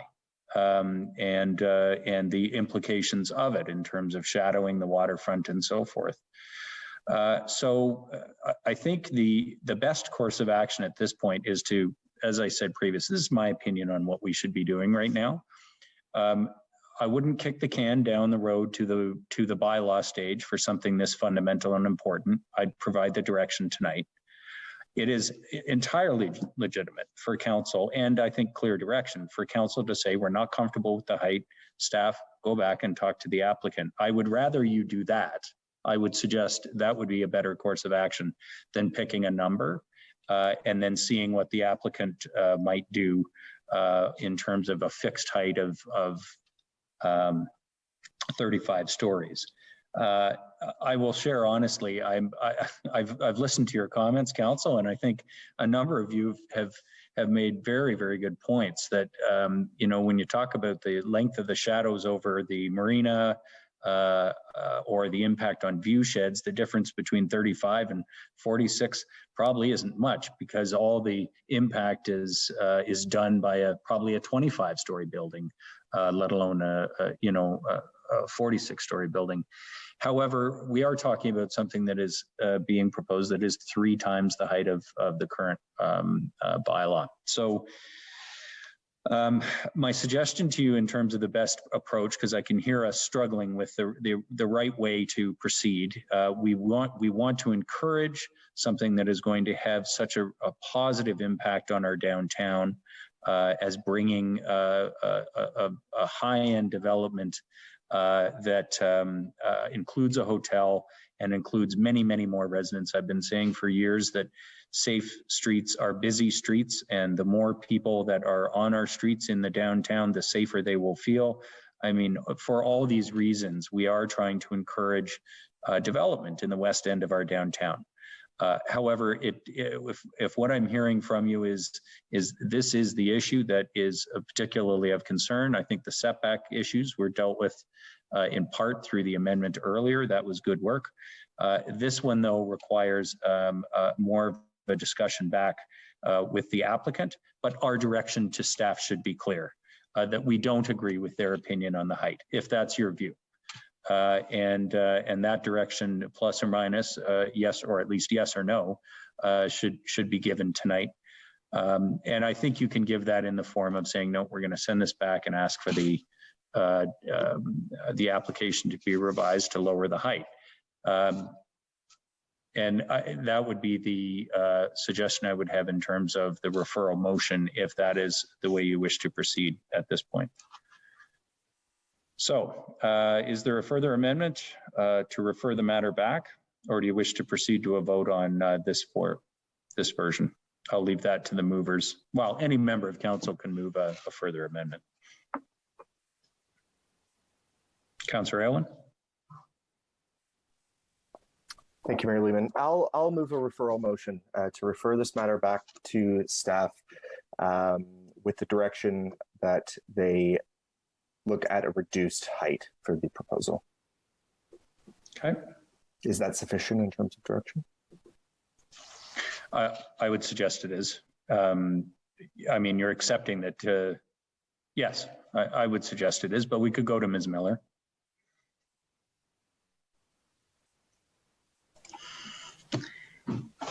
Thank you, Mayor Lehman. Yes, staff will be able to work with that, and we will be in discussions with the applicant. Okay, then Councillor Irwin, you'll need a seconder as we're at council. Seconded by Councillor Ritma. Okay, the referral motion is on the floor. Are there any questions at this point? Councillor Thompson? I know it's non-debatable, Mayor Lehman, yeah. Just a procedural. Yeah. What kind of time frame will this put on this application? Yeah, no if idea. That's not an appropriate question because it's not procedural of the motion, then I can. No, I think that's it's a fair question. I'm just not sure there's any way to give a viable time frame on an answer, but we'll go to Ms. Miller. It's an entirely legit question. Thank you for the question through you, Mayor Lehman, to Councillor Thompson. We will have to work with the applicant. I suggest that it will take a little bit of time for us to have those discussions and be in a position to bring something back to you. So it will definitely be some time in January or into early February, I would expect. Okay, any other questions of procedure on the referral motion that's on the floor? Okay, seeing none, I'll call the question. Those in favor of the referral motion on the floor, please indicate. Those opposed, please indicate. Okay, that carries.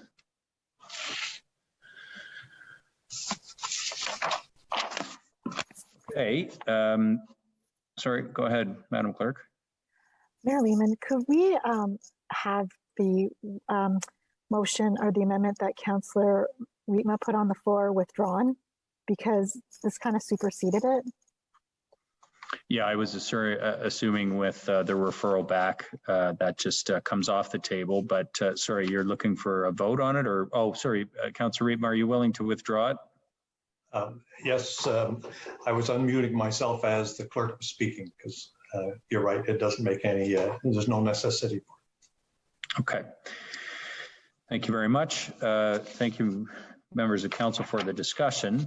So for those watching, this application's been referred back to staff, and we will look for an update from our staff as to when that matter might return to planning committee.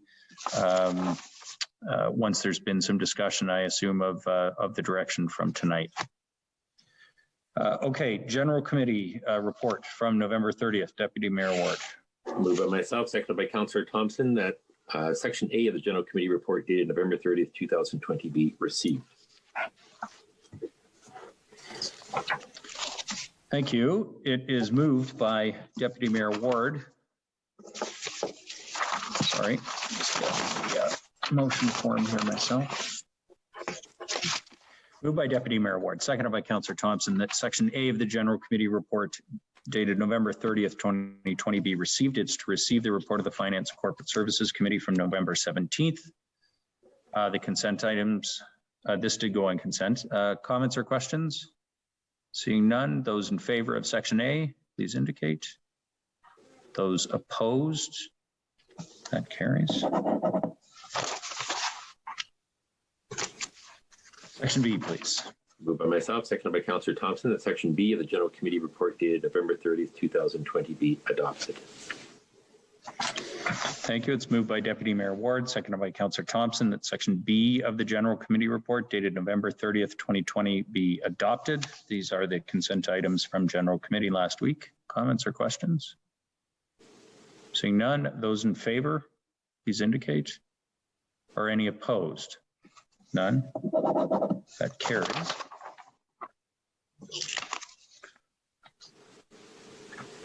Section C, please. Sorry. Yeah. Yeah, I have to declare on this item, which would mean we're going to need a different mover for this motion, Madam Clerk. We've changed that. We've got it. Oh, have you? Okay. Okay, so you can introduce it. I'll declare the conflict and hand over the chair. So whoever's introducing it, go ahead. Okay, Councillor Thompson. Yeah, that's section C of General Committee report dated November 30th, 2020 be adopted. 20G 215 North Shore Trail Vegetation Management Plan. Madam Clerk. Thank you. Mayor. That was seconded by Councillor Owen, right? Yes, sorry, second by Councillor Owen. Okay, it's moved by Councillor Thompson and seconded by Councillor Aylwin that section C of the General Committee report dated November 30th, 2020 be adopted. Madam Clerk, I need to declare potential pecuniary interest as my parents live along the North Shore Trail. I will be turning off my camera and not participating in the discussion or the vote, and I will hand the chair over to Deputy Mayor Ward. Okay. You heard the motion moved by Councillor Thompson, seconded by Councillor Owen, that section C of the General Committee report dated November 30th, 2020 be adopted. Any comments or questions? Seeing none. Oh, the second, yes. You're supposed to acknowledge that Mayor Lehman's conflict has been. And Madam Clerk, has Mayor Lehman's conflict been noted? Yes, Deputy Mayor Ward, it has. Okay. Any comments or questions? All in favor? That's carried. I'll turn it back to Mayor Lehman.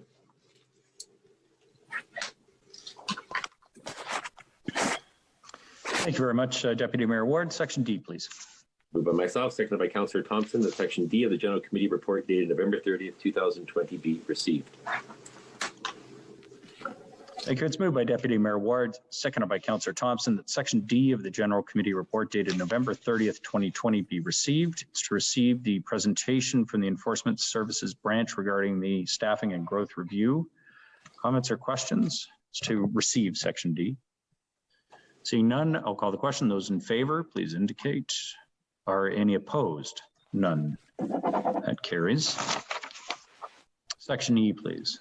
Moved by myself, seconded by Councillor Thompson, that section E of the General Committee report dated November 30th, 2020 be adopted. Thank you. It is moved by Deputy Mayor Ward, seconded by Councillor Thompson, that section E of the General Committee report dated November 30th, 2020 be adopted. This is the motion regarding the Enforcement Services Staffing and Growth Review. Comments or questions? Seeing none, those in favor of the motion? Any opposed? None. Carries. Section F, please. Moved by myself, seconded by Councillor Thompson, that section F of the General Committee report dated November 30th, 2020 be adopted. Thank you. It is moved by Deputy Mayor Ward, seconded by Councillor Thompson, that section F of the General Committee report dated November 30th, 2020 be adopted. This is the motion regarding Bill 229 and the motion regarding additional sound barriers along Highway 400. Comments or questions? Councillor Natalie Harris. Sorry, Mayor Lehman, can we separate the two? We certainly can. We need a motion to do that. And that would be, so it would be a motion moved by yourself. Do we have a seconder for Councillor Harris? Councillor Harvey? Yep. So that would be to separate, I guess, the second motion, 20G 219, the sound barriers, and reintroduce that as, I believe it would be section G. Yes. This is the final one. Yep. Yes. Okay, so that's the motion that's on the floor, members of council, moved by Councillor Natalie Harris, seconded by Councillor Harvey, to separate the matters. Any comments on that? It's just the procedural motion. Okay, those in favor of separating them? Anybody opposed? None? That carries. So we're on the first one then, Bill 229. Does anybody wish to speak to section F, which is now just Bill 229? No? Okay, I will call the question. Those in favor of section F, please indicate. I am as well. Those opposed? Okay, that carries. And section G. I will need somebody to introduce section G. Deputy Mayor Ward, Councillor Thompson, you willing to do the usual seconding there? Okay, so it's moved by Deputy Mayor Ward, seconded by Councillor Thompson, that section G of the General Committee report dated November 30th, 2020 be adopted. This is motion 20G219, additional sound barriers along Highway 400. Any comments or questions on the sound barriers item? Okay, seeing none, I'll call the question. Those in favor? Unanimous. That carries unanimously. Thank you, members of council. That brings us, I believe, to the direct motion. Yes, it does. We have one direct motion this evening. Councillor Ward, go ahead. Deputy Mayor Ward. Moved by myself, seconded by Councillor Congo, that correspondence be prepared and provided to the County of Simcoe in support of their application to the Canadian Mortgage and Housing Corporation Rapid Funding Initiative that addresses urgent housing needs of vulnerable Canadians. Okay, it's moved by Deputy Mayor Ward, seconded by Councillor Congo, that correspondence be prepared and provided to the County of Simcoe in support of their application to the Canada Mortgage and Housing Corporation for the Rapid Funding Initiative, that addresses urgent housing needs of vulnerable Canadians. Deputy Mayor Ward, did you want to speak to the direct motion at all?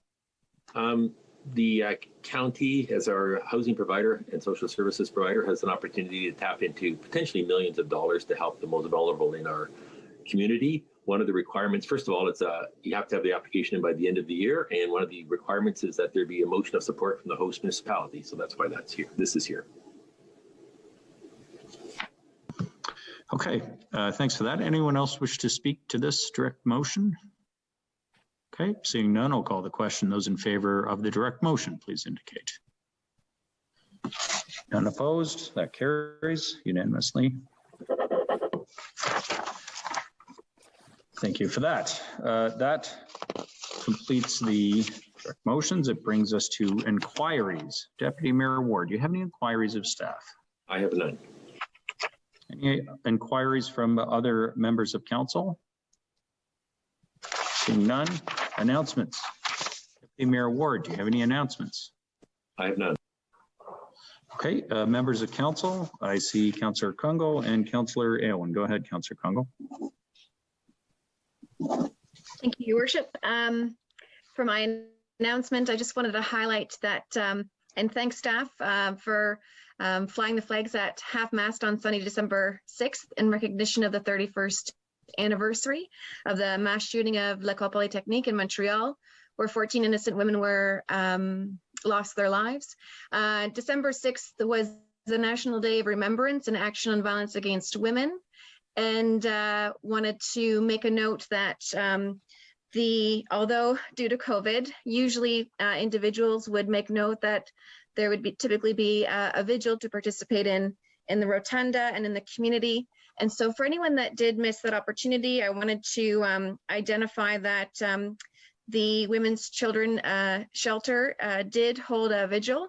That vigil is actually available on YouTube, and you can access it through the Barrie Women and Children's Shelter Facebook page. There are some great resources embedded in that, as well as hearing from individuals in our community, and recognition of also over 30 women that we know of in Ontario that have lost their lives over this year, and also the growing number of missing and murdered Indigenous women and girls. So I did want to thank those involved in coordinating that, and wanted to make sure that individuals knew where to find information if they were looking for it related to the vigil on Sunday. Thank you, Councillor Congo. Councillor Aylwin. Thank you, Mayor Lehman. I have one announcement, but first I want to take a quick second to just thank planning staff again for their hard work on that big file. And I know there was a lot of last minute scrambling. So I appreciate their patience and their willingness to deal with us. So on to the announcement. Noella is in full swing in downtown Barrie, and you've got to come check it out. The windows decorated this year in storefronts are incredible. I think it's the best year I've ever seen. Seems there are more stores participating than ever. It looks beautiful. Lots to do. You can come check out the new Dunlop Streetscape. You can come to the Rotary Festival of Trees in Meridian Place in Heritage Park.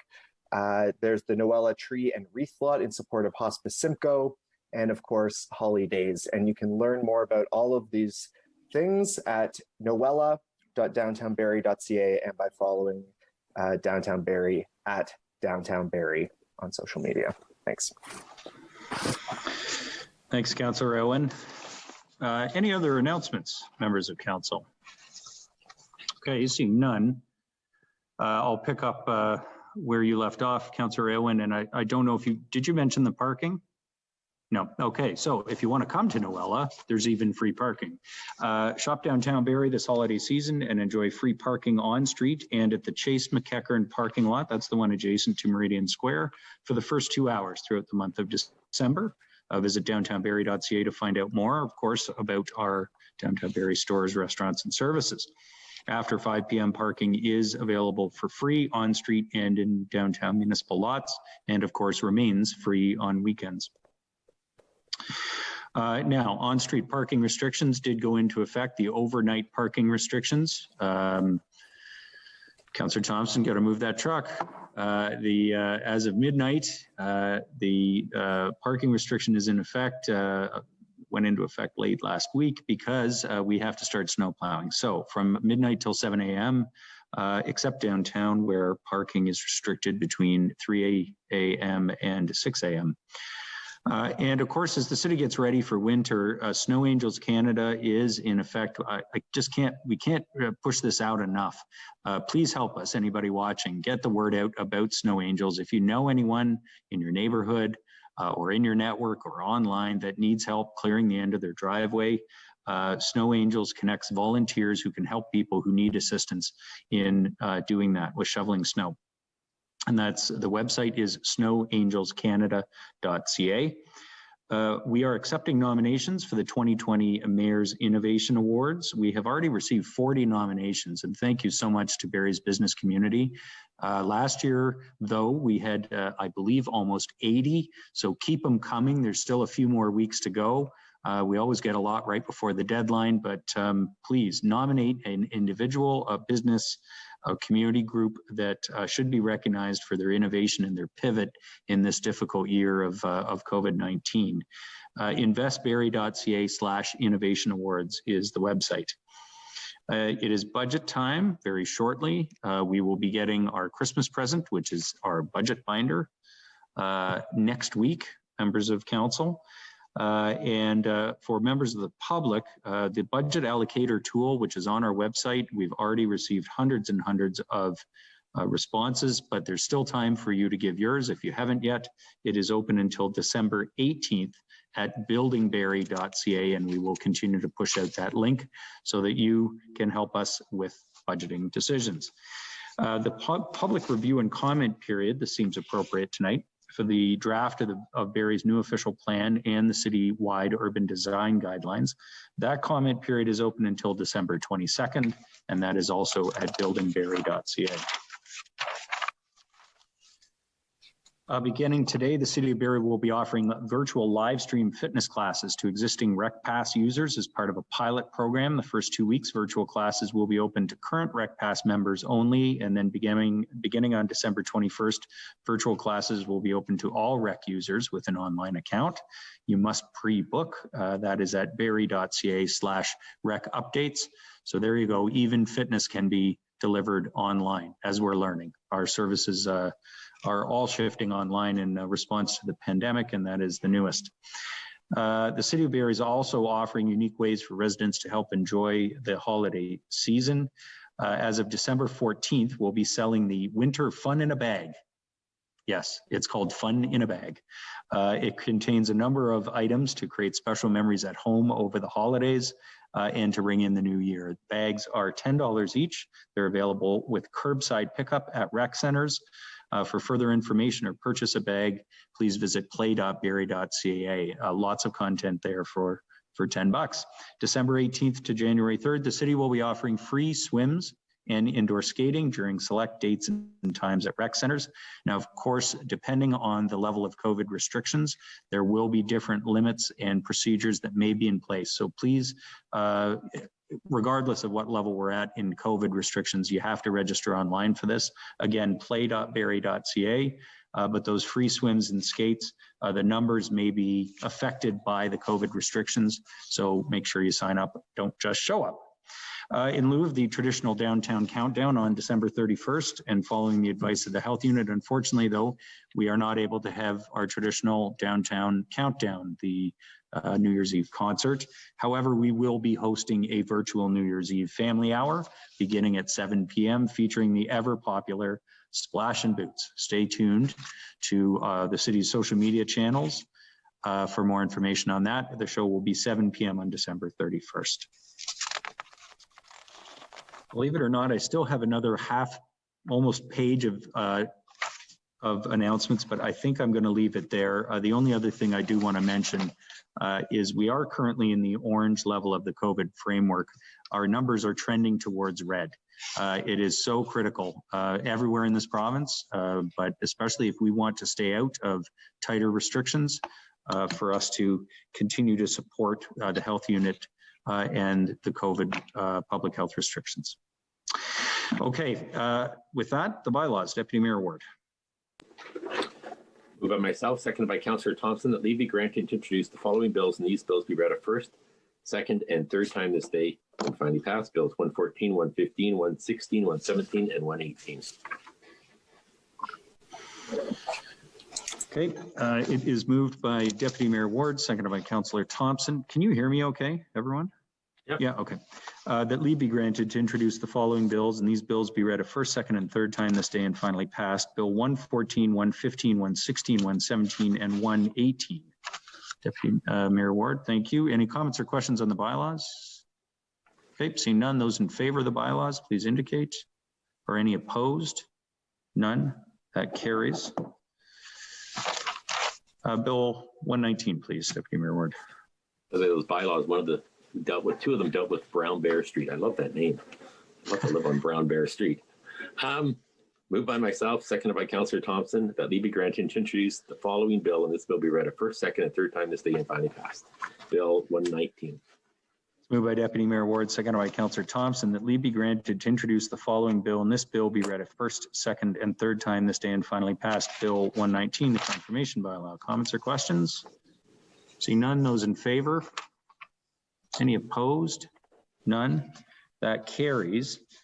I am looking at the clock and it is 10 to 10. We do have a presentation and a held staff report on a general committee agenda. A little concern about our ability to move through all of that tonight. Members of council, we can reconvene as general committee. It's not clear to me whether the matter is time sensitive for tonight if we don't get through it. Madam Clerk. I would defer to Ms. Miller, who's put her camera on. Ms. Miller. Thank you, Mayor Lehman. The matter is not time sensitive. Staff are available to give you the presentation and review the report with you if you want, but we can defer it if that's your pleasure.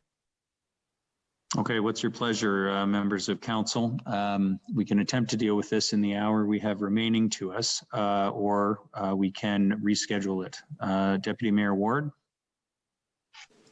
I prefer we deal with it tonight, because if it's put off till next week, we will have a double meeting, which doesn't give the public a chance to comment if they disagree with something that we're recommending.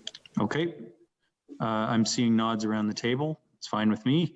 Let's keep the break very short then, 5 minutes. I know some people need to grab batteries, and I'm sure after 6 hours you need a break, or 5 hours.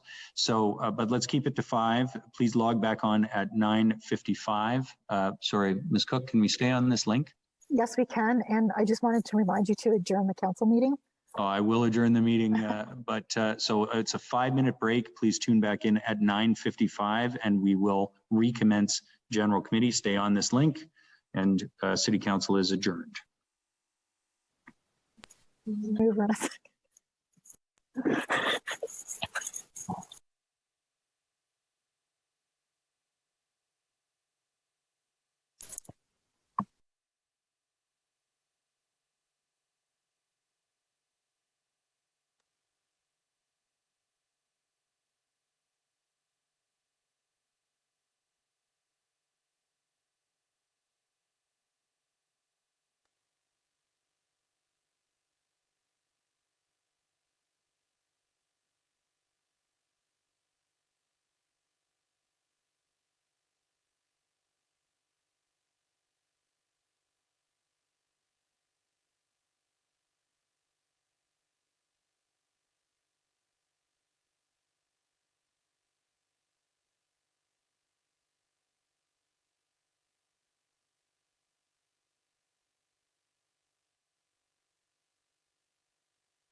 Councillor Congo, when we were all with no video, I was wondering, I'm like, who's going to go first? Who's going to be the And as soon as you popped up,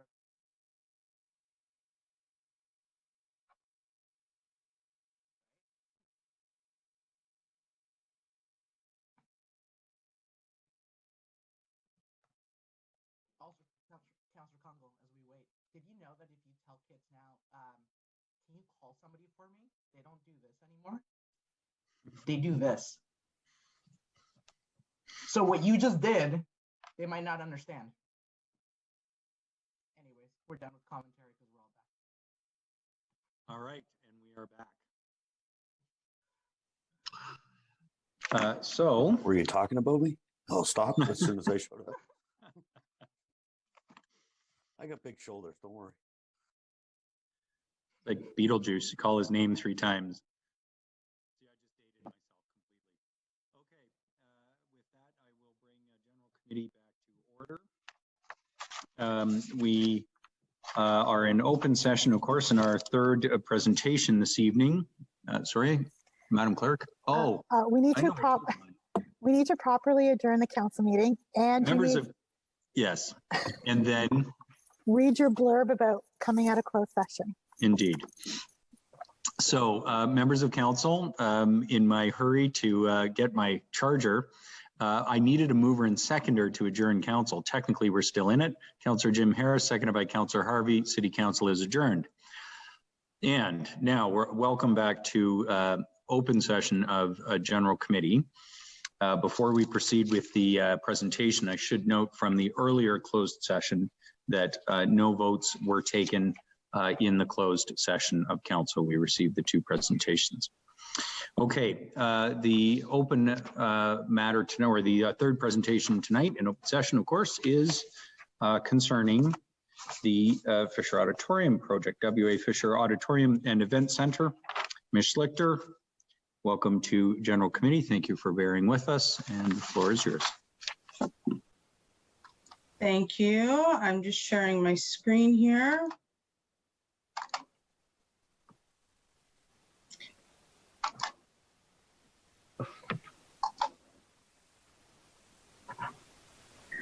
And hopefully you are seeing a full presentation. I can't see anybody, so is the full screen up the way it's supposed to be? Not yet, no. Okay.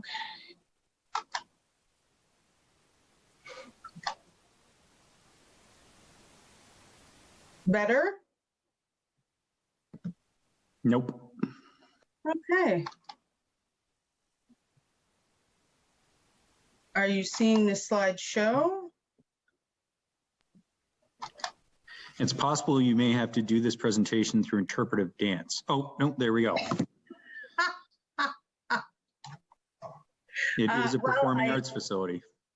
That would be an entertaining way to end the evening. Certainly would. You're up, Ms. Lichter, and we have your presentation now. Okay, perfect. So I will start talking. I think someone else has control, so hopefully they can follow along with me. So good evening, Mayor Lehman and members of council. Thank you for the opportunity to speak with you this evening regarding the Fisher Auditorium and Events Center project. Next slide, please. The purpose of my presentation is really to take you through the status of the design concept and business case for the Fisher Auditorium site, and the summary of findings from staff that are further detailed in the accompanying staff report on the agenda tonight.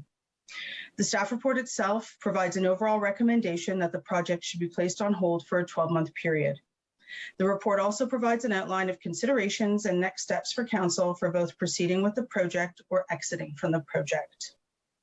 Next slide, please. Sorry.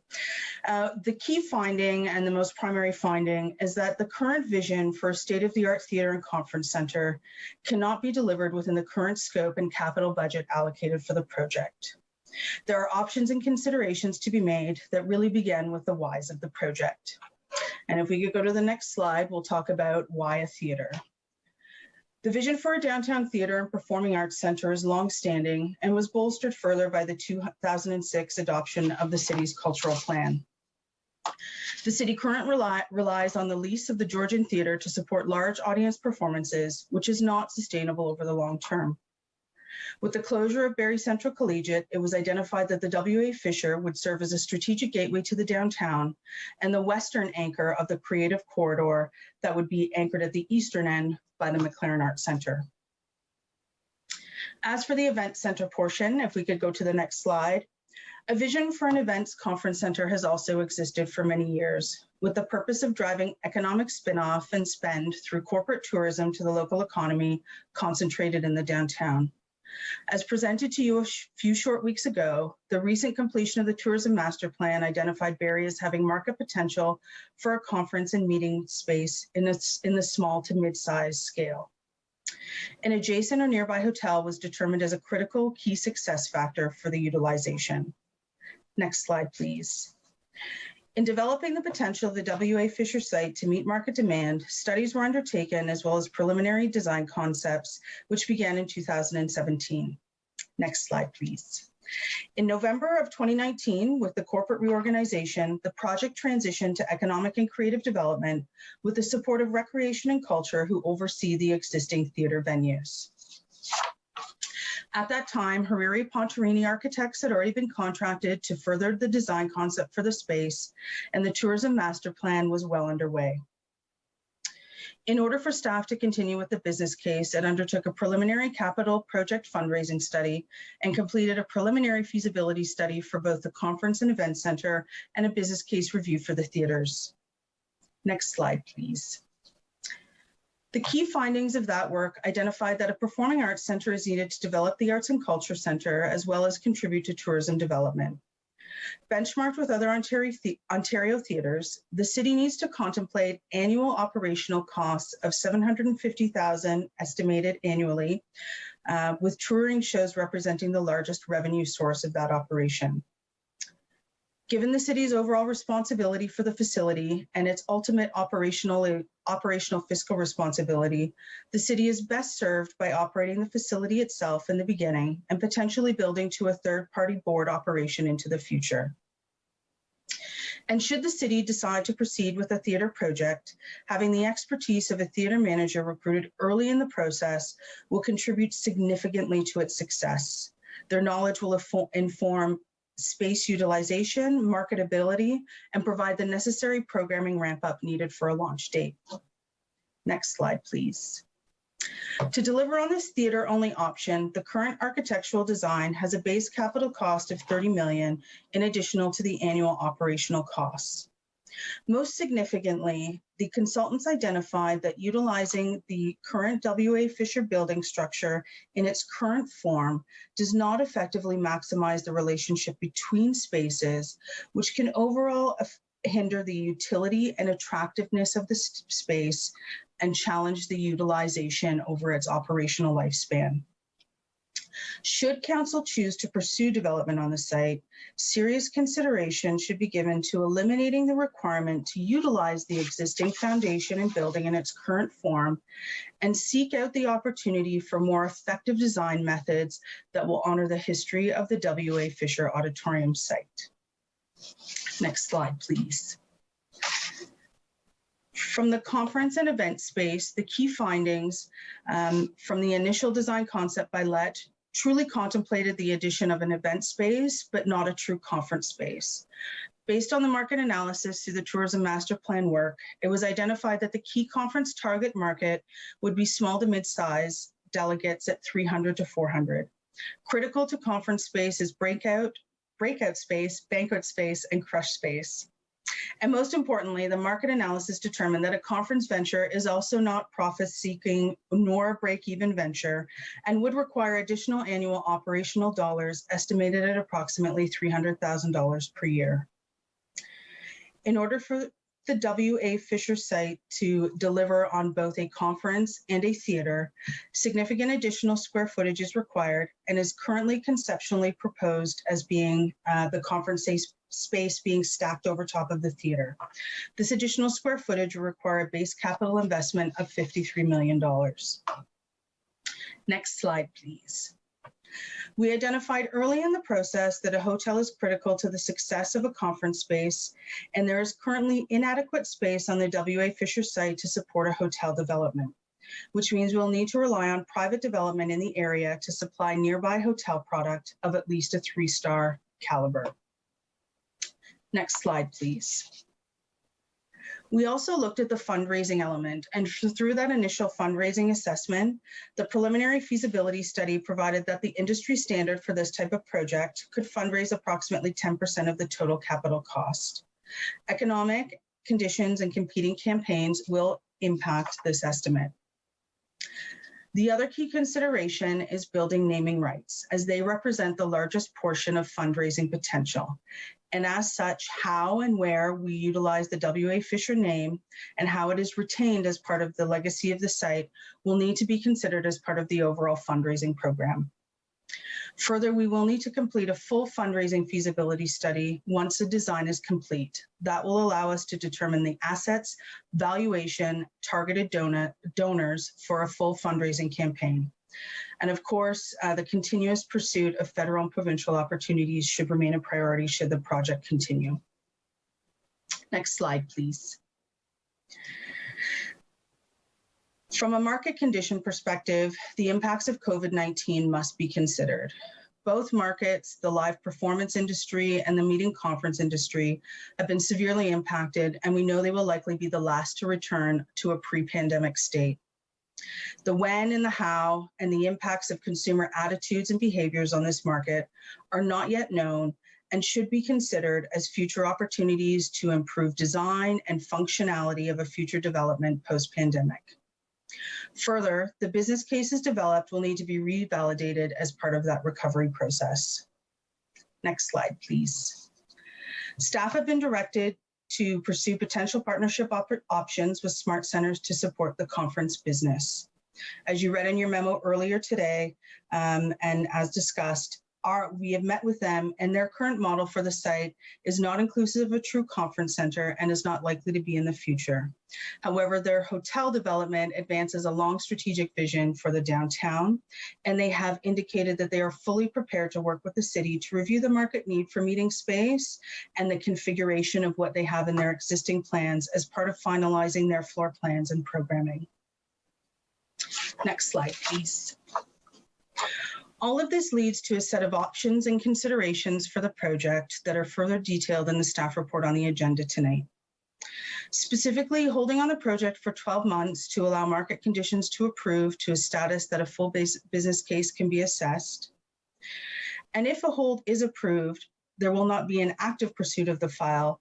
However, there are a lot of scenarios that we have put forward this evening, and staff need direction to understand Council's interest in pursuing a theater or a theater conference center in order to prepare a report back at the appropriate time. Further, staff need Council's direction on their level of interest in retaining the existing building as a foundation for the project. Finally, if Council determined that they would like to exit the project, staff have provided scenarios in the staff report for consideration, but overall recommend that the city has invested in this strategic site and a gateway to the downtown and should hold it for a future opportunity. And I'm happy to answer any questions. Thank you, and thank you to who was clicking slides for me. Thank you very much, Ms. Schlichter. Members of General Committee, questions of the presenter. Councillor Morales. Thank you, Mayor Lehman. Ms. Schlitzer, so when you said about smart centers, I need clarity. Is the smart centers want to partner potentially with the city on the hotel convention center idea in general, or on this site? I'm assuming you meant on their site. I just want to get on their site. Okay. On their site. Okay. We have ownership of this site, and obviously the numbers speak for themselves. When we started this, Mayor Lehman, when would that have been? 2016? 2016 we would have started this, yeah. Very different numbers. The passion from people is, I still believe, remains the same. However, I like some of your options, which is essentially wait. Like we're in a COVID world. There's a question at the end of this. We're in a COVID world. The theater and the people business is just, we don't even know what it is and where it's going to go. So unless we've got an investor knocking right on the door and saying, I've got this great idea for the site, need to talk to your ECDEP team, this is something Barrie needs. Short of that, a retain and hold strategy doesn't, I've always told myself, especially when the information and your memo started coming a couple weeks, months ago, I said, retain and hold isn't something I'm afraid of. We've done it with the Allendale train station. Now, different reason, very different reasons, but I just want to compare the similar example. We have our staff going to the site, proper fencing, proper preservation, and you know, we're doing a hold strategy. Now, to do a hold strategy for essentially a shell of a building and for a site, there is huge significance for this theater, not because of personal experience. I never played an instrument there, but what I was fortunate enough to listen to people who have, the acoustics are like beyond many other theaters. So could you provide me with a rough estimate on the cost on doing a preserve and hold strategy? Obviously that comes down to how long, 12 months or 2 years, or until we get a knock on the door from an investor who wants to do something completely different.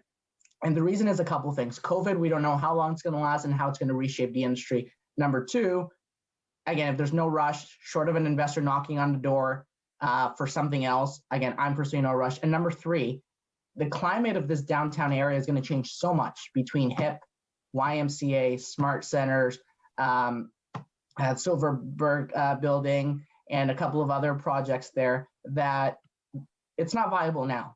But I'm talking 10, 20 years from now, viability changes. And for us to knock the foundation, I'll call it the skeleton, the frame, prematurely, when we could have just preserved it appropriately, considering there's no opportunity cost, no one's knocking on the door yet, might seem like a prudent strategy to me. So I'm wondering what the dollar and cents for a hold strategy would be, Ms. Schlitzer. Thank you. Through you, Mayor Lehman, to Councillor Morales. And I believe Rick Hughes is on the line as well. But as we understand it, the cost to maintain the building equates to approximately $30,000 per year. That includes things like insurance, clearing so that fire can access, as well as some other base security elements. Okay, asked and answer. Thank you. Other questions of the presenter, members of General Committee? Councillor McCann. Thank you, Mayor Lehman. And you know what? I think I've exhausted Stephanie Schlichter's phone over the past 2 years on this subject, so I'll be very brief. But I just want to maybe clarify, my conversations with smart centers were maybe a little different than yours, or maybe I'm misunderstanding your answer that Councilor Morales asked about a conference center. That was a big dead no. And I think actually Mayor Lehman actually brought that up 2 or 3 weeks ago. He said that his conversations were a big dead no on the conference center. So I just want to maybe clarify, they may entertain something much smaller, but a conference center would be a dead no. Can I just get clarification on that, please? Sure. Through you, Mayor Lehman, to Councillor McCann, and I apologize if that wasn't clear. You are correct. So Smart Centers has indicated they have a hotelier on board. There is some meeting space that is contemplating as part of that, but it is not a true conference center. It averages about, it's less than 5,000 square feet. So what they have committed to is that understanding what we are looking to within that current, with what they've got as their current structure, they're willing to have conversation, and how does that complement anything that we might be trying to achieve? So no partnership and no increase in or going beyond the scope of what they already have contemplated. Thanks, Councillor McCann. Any other questions of Ms. Schlichter? Okay, seeing none, we can move right to the staff report.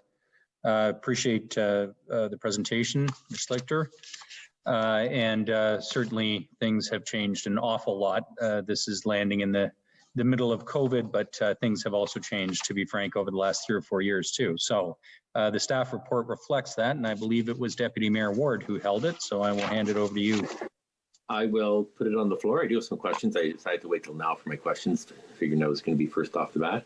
For Ms. Schlichter, just some more clarity on what's going to happen over the next year. I mean, it's not, are we ignoring it altogether, or what are we going to be doing? What's staff going to be doing over the next year? I mean, I guess I want to be in a position, and I understand we're not going to be building either convention center, performing arts center. We're not going to see a shovel in the ground the next year, probably even the next few years. But I'd like to get all the groundwork done, so if some federal provincial money becomes available, we're ready to act. So what's going to be done over the next year or two? Through you, Mayor Lehman, to Deputy Mayor Ward, where we stand right now in recommending the project be put on hold is that it would be put on hold. Staff wouldn't undertake active activities, so to speak, the partnership pieces, if there are things that go along as part of what's happening. And until we have a better sense of the market, we wouldn't look to take any action. I think when we do a report back, we would then give you a progress timeline, how we would work the project going forward if it were to continue. And when would that report be coming? I think the way we have the motion worded, through you, Mayor Lehman, to Deputy Mayor Ward, we would look to do that either at the 12-month period and or when conditions allow us to put us in a place where we can assess it accurately. Okay. I am an enthusiastic supporter of both these projects, especially the theater. We are going to need one. The Georgian Theater is not going to last forever. It's and I think Barrie residents really deserve a theater. But in the knowledge that I'm not as enthusiastic as I used to be about using the old Fisher Auditorium. I think it's become clear from this report. I mentioned in one of the, I gave Councillor Harvey earlier today, we're putting a square peg into a round hole. It's just, reading the report, it's not an appropriate venue. And I really hoped it could be used, but and it's our fault. We asked the consultants to see what they could do with Fisher Auditorium. I think they gave us all these hints all the way through. It's not going to work. It's not going to work. I mean, they said would be more efficient and result in better siting to abandon the existing Fisher Auditorium, and there is not enough space between the existing auditorium and Dunlop Street to make a generous entrance and lobby, and it's important for the lobby and entrance to face the new park in Kids Creek, and how important for loading needs. It didn't work for loading needs. Adapting the current Fisher Auditorium would not provide the most efficient use of space. And they also made some really good points about starting from scratch would allow us to build a facility that was a lot more audience friendly. Using that building that's there now, there'd be a lot of people sitting a long way from the stage, which you wouldn't have if you put a new building. You'd have a balcony or a mezzanine. You'd have people closer to the stage. And I think it will also allow us to look at the whole thing. And we've been talking about 600 to 650 seats because that's what the Fisher holds. I think if we were starting from scratch, we might look at it. Maybe it's 500 seats, maybe it's 1,000 seats. But I think we've been tied to the 650 because that's what the Fisher holds. And I think we maybe need to look at it and say, what's best for a city of Barrie? How many seats do we need? So I guess, first of all, I'll put an amendment on the floor. And I'll read the amendment, and then I'll just talk a bit more about it. And this would be that the recommended motion in staff report ECD 017-20 be amended by adding the following as paragraph 3 and renumbering paragraph 3 to paragraph 4.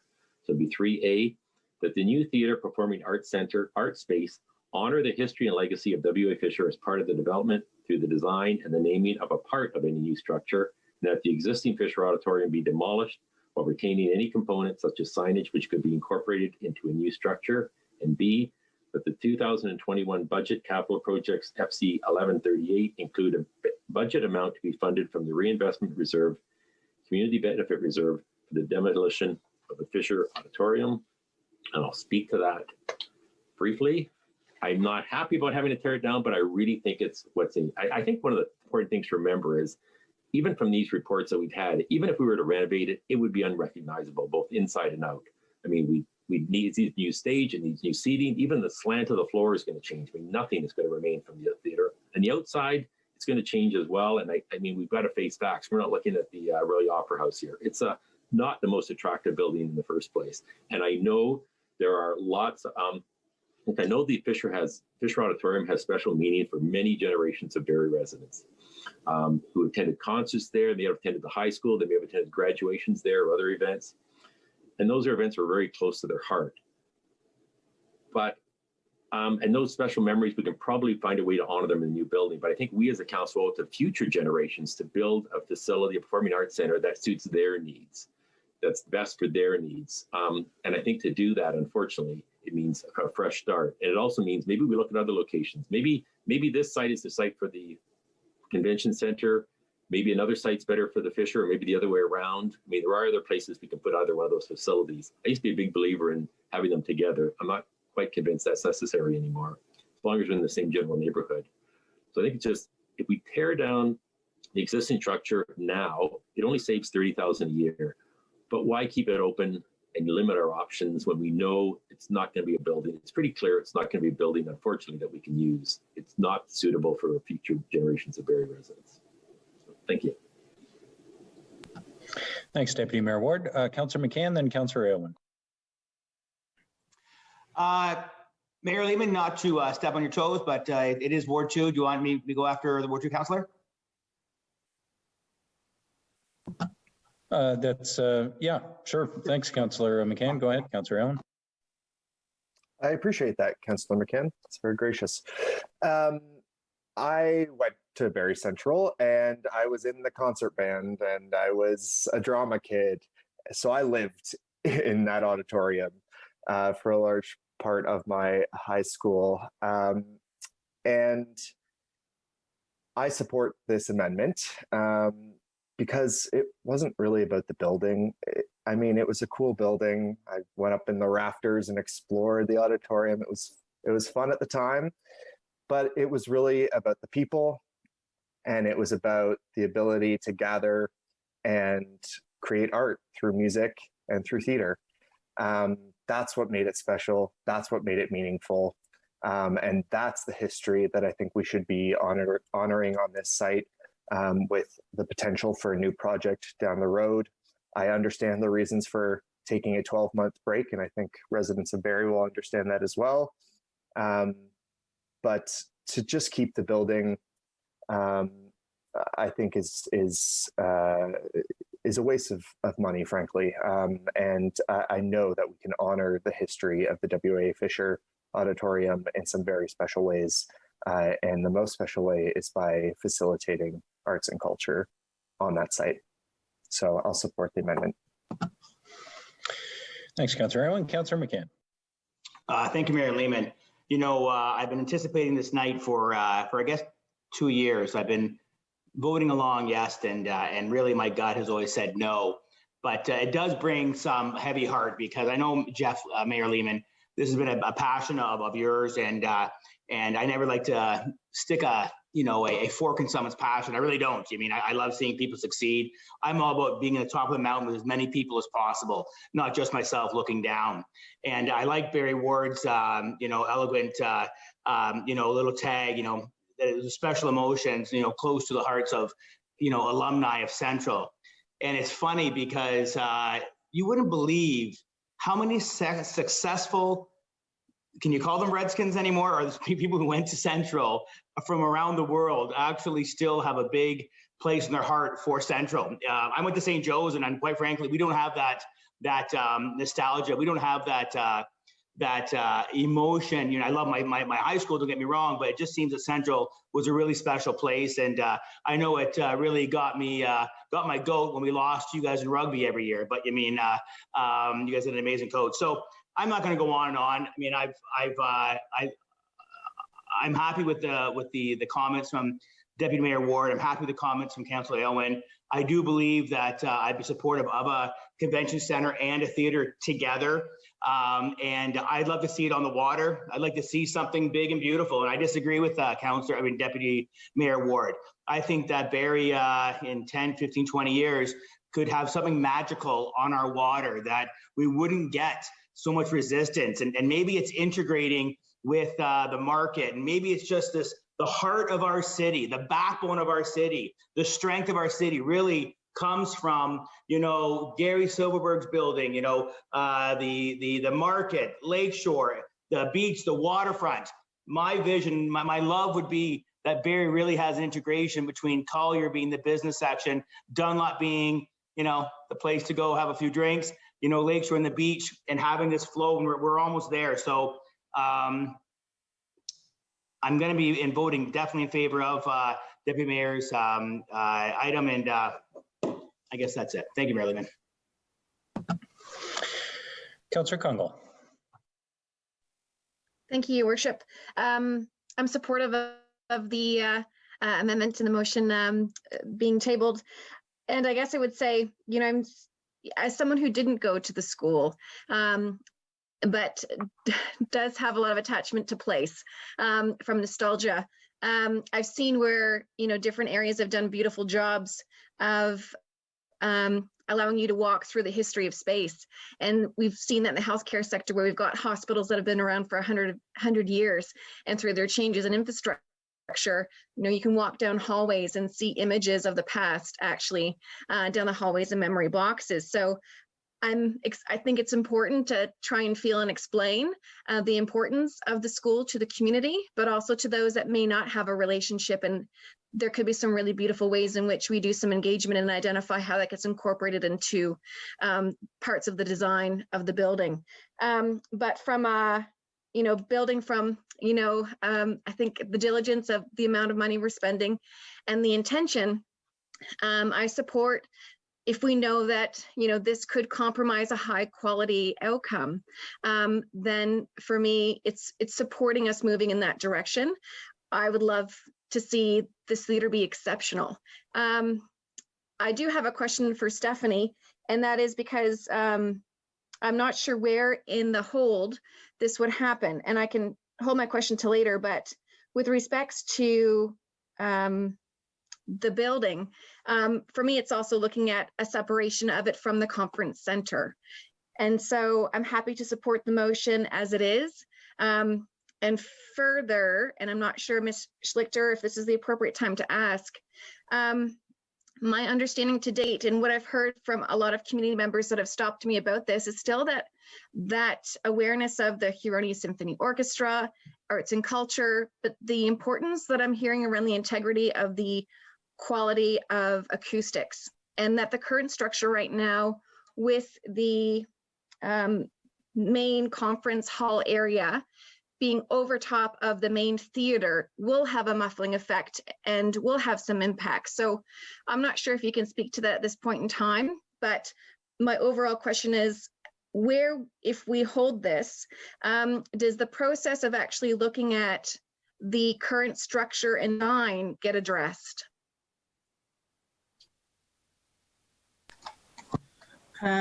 Through you, Mayor Lehman, to Councillor Kungle, the thought would be to come back with a reimagined project. What does that look like?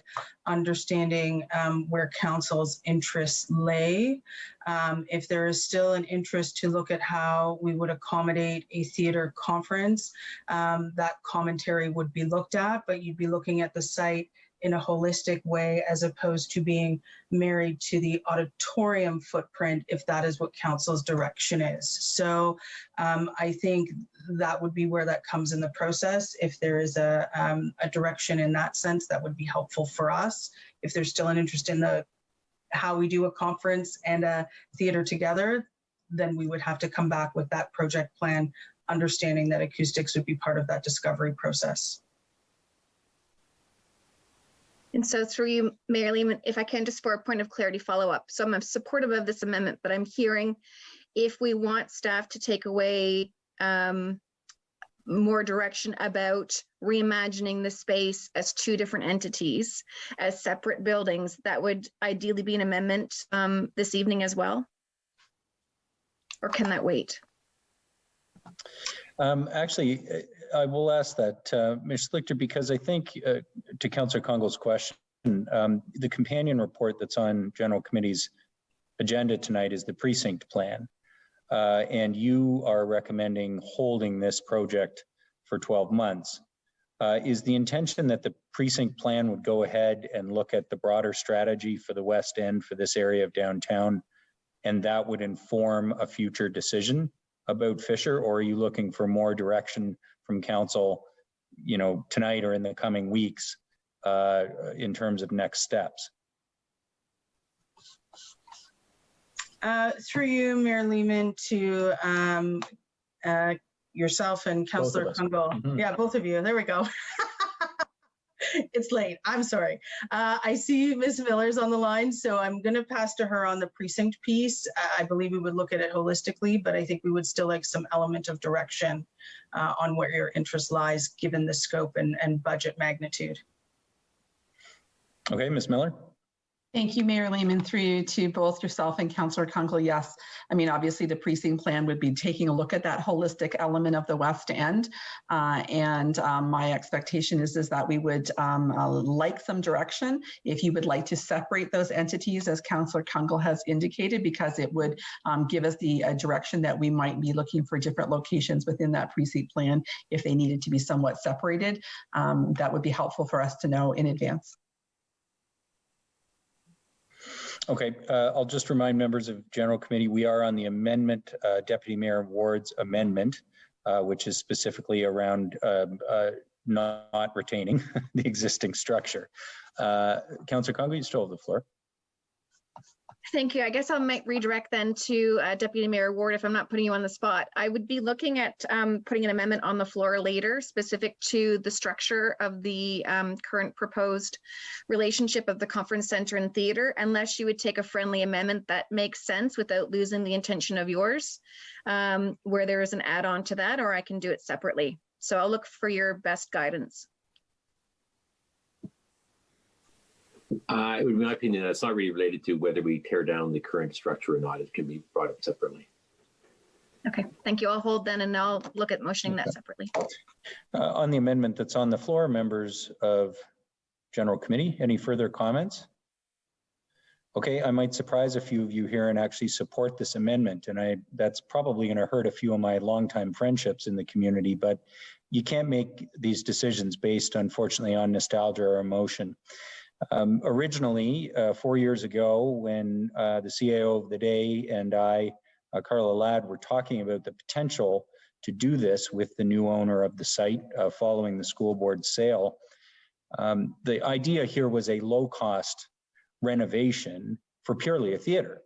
And the business case for that, as those of you who were around may remember, was that we were going to close the Georgian Theater, consolidate what was happening at the Georgian Theater and what was already occurring at the Fisher Auditorium, and have a stronger operating model in a downtown location where the spin-off, the economic impact of a performing arts facility would be much greater than the impact of up at Georgian, where there isn't a lot of the spin-off into the neighboring restaurants or shops or any of that sort of activity that you get from a major downtown facility. And then the scope predictably grew, and I was excited about that with the potential to add a conference center. But the reality is both the world has changed with COVID, and I think significantly, the project is much more expensive. And at a certain point, you have to say, is there enough value in the retention of the building to outweigh the cost of starting afresh? And it's fairly clear what the message is from our staff. So much as I don't have to like it, much as it's painful, it's the right decision. And it is difficult to accept that things have changed that much, but they have. I mean, I'll speak to the broader issue in a minute since we're on the amendment, but on the amendment to demolish the existing structure, I would have laid down in front of the bulldozers 4 years ago, but I have to tell you, you have to accept the facts when they're in front of you. And that's the reality of this. That's the reality of this situation. So I'm actually going to support the amendment. Councillor Thompson on the amendment. Actually, Mayor, not to speak after you, just a clarification. I know Deputy Mayor Ward was going to speak of this. This is just to knock down the building, but not surplus the land, correct? This is just to hold the land and for a further date. Perfect. That's all I needed, clarification. Okay, on the amendment, I'll call the question. Those in favor of the amendment? Opposed? One. That carries. On the main motion as amended, further discussion. Councillor Kungle. Thank you, Your Worship. And I'd like to table an amendment. And just before I do so, can I get clarification that I believe the motion just passed renumbered the current recommendation and that the original bullet 3 is now 4? Okay. I'm seeing confirmation of that. So the original recommended motion number 3, now 4, I would like to use that as written, but add an extension to it, if that's helpful for the clerk to, I won't resubmit the full content, but it would read as follows: that staff in the Economic and Creative Development Department report back to General Committee on the future of the project, considerations for a reimagined project that reflects the city's available resources, partnership opportunities, alternate financing sources, operational commitments, community benefits, and this is where the edit would happen, comma, economic conditions, and design that separates a conference center from the theater.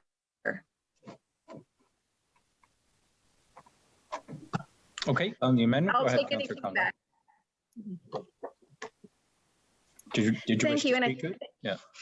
Yes, quickly, and I think hopefully I'm trying to make that work with my intention I spoke to earlier around my understanding from conversations with staff to date is that there may be quite a valid negative impact or muffling condition that would happen with a stacked conference center on top of the theater. I would like that to be explored to really understand if there's merit around proceeding with a separate design option. I want to make sure that while we're also looking at the merit and validity about building whatever takes shape in that space from the best possible way, that we're actually not restricting ourselves from re-looking at the current design and some concerns, I believe, that have been raised around what operating will look like. For example, will there be an inherent competition about what's booked in the theater as to what's also booked in the conference center if there is an impact on the quality? Will it actually detract individuals that might seek out that space if it's not felt to be a high quality outcome or affect performance merit? So those are just some of my notes that I've come away with through other conversations, and hope that that becomes part of the consideration for whether or not it's a better outcome from a design option to actually separate out the two functions. Okay, thanks. On the amendment, Councillor Jim Harris, saw you first. Thank you, Mayor Lehman. I will definitely support this. I do believe that separating the function of the conference center, which, to be honest, is debatable, I think, moving forward, given COVID, and also recognizing that the recommendation is it needs to be attached or closely connected to a hotel, and that is going to make it even more challenging than just including a conference center onto a theater. It's like a three-pronged issue when you read the report. So, and I do think that, and Councilor McCann's vision of having a fabulous world-class theater, if we're going to compromise by having it, well, it's kind of this, it's kind of that, I think is not in line with the kind of vision we want for the future. So I definitely will support Councillor Congo's amendment. I like the idea of separating them. It gives us more options and hopefully has the ultimate goal of a better quality product. So thank you. Thanks, Councillor Harris. Councillor McCann. Thank you, Mayor Lehman. I just want to get things in perspective here. It's 10:40. I've been up since 4:30 this morning. And I just want to make sure, we just voted that we were going to demolish this building, and now we want staff to come back and separate the concept at this location, or is it just in general to have a separate theater and a separate conference? Can I just get some clarification on that, please, through you, Mayor Lehman, to Ms. Kungle, through Councillor Kungle? Yes, through you, Mayor Lehman, to Councillor McCann. So my intention is not to restrict staff from recommending location. I think it's about making sure that we can look at the merits of the functionality of both potential, the conference center and the theater, and then staff in the report back would then be identifying maybe perhaps best location. I'm hearing waterfront, I'm hearing benefits of West End. I'm not looking to be prescriptive on that, more so around ensuring whatever we build is exceptional. Mayor Lehman, may I'm trying to think of how I can do this as politely and as tactfully as possible. And if I cross the line, please nudge me back, because my intention isn't to be aggressive here. But I have a huge issue with this, Councillor Kungle, and maybe this will be a friendly. So I'm going to choose my words as carefully as I can. People are losing their jobs. People are losing lots in society. And we're now thinking about investigating a theater and a conference center. My friendly to you would be that we just let this sleep tonight, and we can reconvene this conversation once we're done the pandemic, right? I think that this messaging to our residents is the worst timing at all. So I would definitely be not supportive of anything that you've recommended, not because I don't think it's a good idea, because I think the timing is absolutely horrible. So I don't mean to offend. I'll refrain from my next words. If you take that as a friendly, that we can pick this conversation up in 12 months, and I don't think there'll be any harm. Am I right in that, Mayor Lehman? So I think your concern is valid, Councillor McCann, but it might be a little bit misdirected, because Councillor Kungle's amendment was only to have all of the wording that she read was written in the staff motion, with the exception of the last a few words, which are to separate the two concepts. It's staff's recommendation that the project be put on hold for 12 months for the reason you described. We're in the middle of a pandemic. Nobody's has any idea what the market will be like, and they think we should wait 12 months to do anything on the project. However, staff are also recommending that they come back with the reimagined project, looking at all the things that they listed. That wasn't Councillor Kungol's amendment. The only amendment Councillor Kungol moved, and that's what we're talking about now, is whether or not the reimagined project should put the theater at conference center together, or as staff go away and think about this and come back with new options, should they be looking at the theater and the conference center separately? Then my apology. That's why I said I'm going to kind of go through with kids' gloves on. It's been late, and so if that's all we're asking, then I'm happy with that. Thank you. Okay, I have Councillor Harvey, Councillor Morales, and then Councillor Thompson. Councillor Harvey, you're up next. Thank you, Your Worship. Yeah, my first question was to clarify, because I took her verbal motion as directing staff to separate the two projects, opposed to them exploring the feasibility of it either being combined or as one unit, because obviously the property is only so big, so you've only got so much land to play with. And I know too myself, unfortunately, as a dance dad, I've seen all too many theaters in the last decade, and work behind the scenes doing a few things for students in York Region and stuff. So I know the base of a theater can be like 3 stories high. So really, we would potentially be dealing with some height issues too. So as long as the intent still to allow staff to look at the feasibility either direction, I'm good with it. But originally, I did think that she was directing staff to separate the two. Okay, Councillor Morales. Thank you, Mayor Lehman. I totally saw where Councillor McCann was is coming from. I was just kind of jumping in to provide a very amicable solution, because Councillor Kungol, like, I didn't even think about that because I was online with what you were saying. Everything you moved, Councillor Kungol, I think is really good. Maybe just add the words comma at the end of the city's COVID-19 recovery initiative.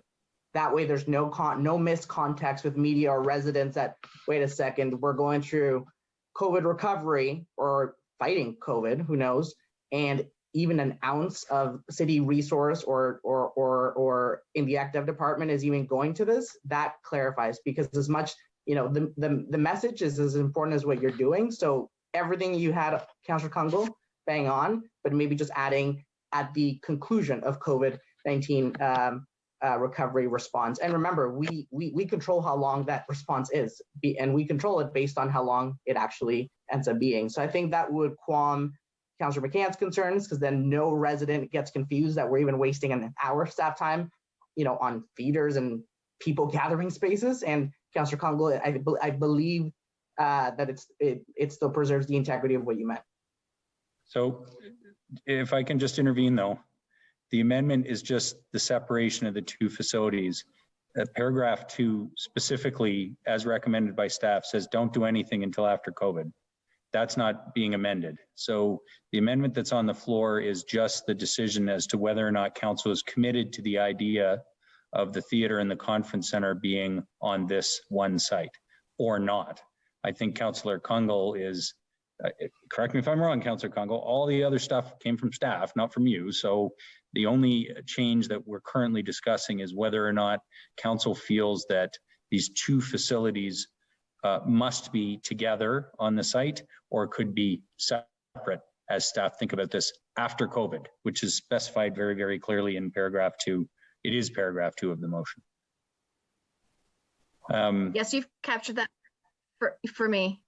Okay. Councillor Thompson. Thank you, Your Worship. Through you. And now I've got quite a few things now. Did I hear it right? Gary, Councillor Harvey, is a dancing dad? Or I'm pretty sure he's not the dancer, but I could be wrong. You never know. Yeah. I will support this amendment. I think that this is something that we need to do more of, is give staff every avenue and option to come back with the best thing. And Councillor Jim Harris always tries to push a beach off in Ward 5. I will definitely take the theater over the parking restrictions of a beach. So I'll be in support. Thanks. Thanks, Councillor Thompson. So the amendment that's on the floor is to give staff direction that they can look at the two pieces separately or on separate sites. Any further comments on the amendment? Okay, seeing none, I'll call the question. Those in favor of that amendment? Nobody is opposed. That carries. Okay, on the main motion, are there further amendments? Are there further comments? Oh, Councillor Thompson. Very quickly, Mayor Lehman, through you to Deputy Mayor Ward. I thought that was great initiative for Deputy Mayor Ward to take that in. It is a very tough decision and it's a very sensitive one. Councillor Aylwin said it best. It was just a building. It was actually the people that made that so great. And I think it's tough, but it was good to see that Deputy Mayor Ward went that route, and I think that's in line with the best for our city. Thank you. Thanks, Councillor Thompson. Any further comments? Oh, Councillor McCann, and then Councillor Kungle. You know, I wasn't going to say anything until Councillor Thompson inspired me. Can we make it a motion tonight, unanimous? It has to be unanimous, or I don't want to do it. That the first recital will be Gary Harvey being Dan's dad. I think we all want to see that. Councillor Kungle. It'll be one empty theater. No, it won't. It'll be packed. Councillor Kungle. Thank you, Your Worship. Through you to Stephanie, Ms. Schlichter. I guess I would say carrying on that, it could be a great fundraiser. I would pay for that. So I think we should incorporate that into an option and see if it has a merit. But in general, my comment is really just, especially over the past couple of months, some of the strategies coming forward from staff have been impressive. But on this, knowing the community sensitivity, I wanted to note how respectful and thoughtful, even behind the scenes, and having dialogue with Ms. Schlichter and the team about doing right also in the name of Fisher. And so I think this also will help us to ensure that we're coming out with something that the naming of that and however that moves forward will have great integrity and will be done as a pride point. And I'm excited actually about where this will go and seeing this in hopefully 12 months or sooner, depending what's happening with COVID. But it's pretty exciting, and I want to just compliment the team on your approach to this. Thanks, Councillor Kungle. Any other comments, members of General Committee? Okay, a couple of things I do want to say. Again, when we made the decision in the last council to swap lands with HIP, we swapped Red Story Field for these lands, and they were kind enough to spare the building at the time to allow us to explore this option. Obviously, I'd hoped it would work. It hasn't turned out that way, and that's the decision that council needed to make. However, just a couple of things I did want to say. This site is so important to the downtown. And if COVID, I think all of you know I'm kind of a glass half full guy. So if there's a bright side to putting this on hold for 12 months and the time that we now have as a result of COVID, it's that I think we can look at the West End as a whole. And we talked about this on Saturday quite a bit. We all know that this is a part of the city that will see substantial private sector development, but that won't have an impact for some time. And we also know that it's a part of the city where the waterfront meets the downtown. And it should be the absolute key piece of our tourist economy in the city. There should be no other part of the city that frankly draws as many people to walk around and enjoy our incredible downtown businesses and so forth. And it's not quite there today, that's for sure. We've talked about some of the reasons for that on Saturday, and council's recommitted, I think, to addressing issues like the safety concerns that exist, social issues that need our compassion. But what this area needs most is economic drivers. And when we originally swapped lands, it was in the hopes of one day putting a substantial economic driver into this bit of the downtown, which is a conference center and a performing arts center. Certainly the case for a single theater makes itself.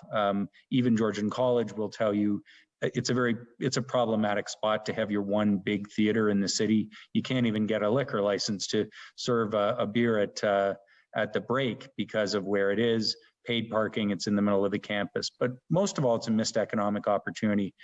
And, you know, I think about this in terms of the BMC as well, because if you ask Jamie Massey today, he would say, I regret we didn't put it downtown. Like the K-Rock Center, like GM Place in Oshawa, like many other facilities, like the Rose Theatre, a spectacular performing arts facility in Brampton, Ontario. Like Burlington, Ontario put its performing arts facility on the edge of its downtown. Why? Because it's it brings people into the downtown for the restaurants, for the shops, and for all the spin-off impact that you just can't have if you're in a suburban location or, with great respect, buried in the middle of the college campus. So whether it's a performing arts facility, a conference facility, some version of both, I will tell you that I believe this site is good for, should be explored. We should continue to explore that potential. It is the gateway to our downtown, and it's the largest publicly owned site we have. But we now have the opportunity, in the context of the precinct study, which went on consent tonight, to look at these different pieces. And I guess I'd remind council as well, not that you need the reminder, we have the market, we have the Sea Cadets site, we have the corner of the waterfront at Simcoe and Lakeshore, which was never completed, where we have gravel parking lots, and we have the Fisher site. And while surely we will not want to develop in any way all of those, some of them can be simply great public spaces, we have the opportunity for public interventions and projects that can drive the economy of the West End and complement what's going to be a large resident population in the future. So while it's painful to say goodbye to the building, it's the right decision. More importantly, I'm glad that council is enthusiastic about the potential for both a performing arts facility and or a conference facility in our downtown, because I can hardly imagine a bigger economic driver than a conference center, and we know our hotel industry has been asking for it. So the last comment I'd make is just because of where we are with COVID, you know, we're going to come out of this, and the sectors that are going to need our help are tourism related, right? We know that. It's the hotel industry, it's the restaurant industry, it's the shops that depend on visitors to our downtown and to our community. These are the sectors that are going to need the help the most. And so I kind of want to double down. I mean, we're not going to get a conference facility or performing arts center built in time to help with COVID recovery in 2021. But boy, we can start on the path to, for example, the market project or something tourist related on the Sea Cadet site. And that can really, I think, be part of a future for those businesses that can give them a real sense of hope and optimism around the future coming out of COVID. I'm such a believer that this corner of the downtown, it's more than a corner, this precinct, as I guess we're going to call it now, since we approved that on consent, you know, west of 5 Points over to the fire hall and south a little bit to the marina, that corner of our downtown and our community has the potential to be the strongest part of our tourism economy and a major attraction to our community. So I'm excited, notwithstanding the pain tonight of not seeing the original idea pan out. We've got a lot of potential in this area. And as a council, I think we can build those plans with a sense of excitement about our future. So I will call the question on the motion as twice amended. Those in favor, please indicate. Opposed? 1. That carries. Members of General Committee, that completes our agenda. We've done inquiries and announcements. The only item left is the circulation list from tonight. Any items from tonight's circulation list? Okay, seeing none. With 1 minute to go, General Committee is adjourned. We will see you next week. Thanks, everyone. See you in the elevator.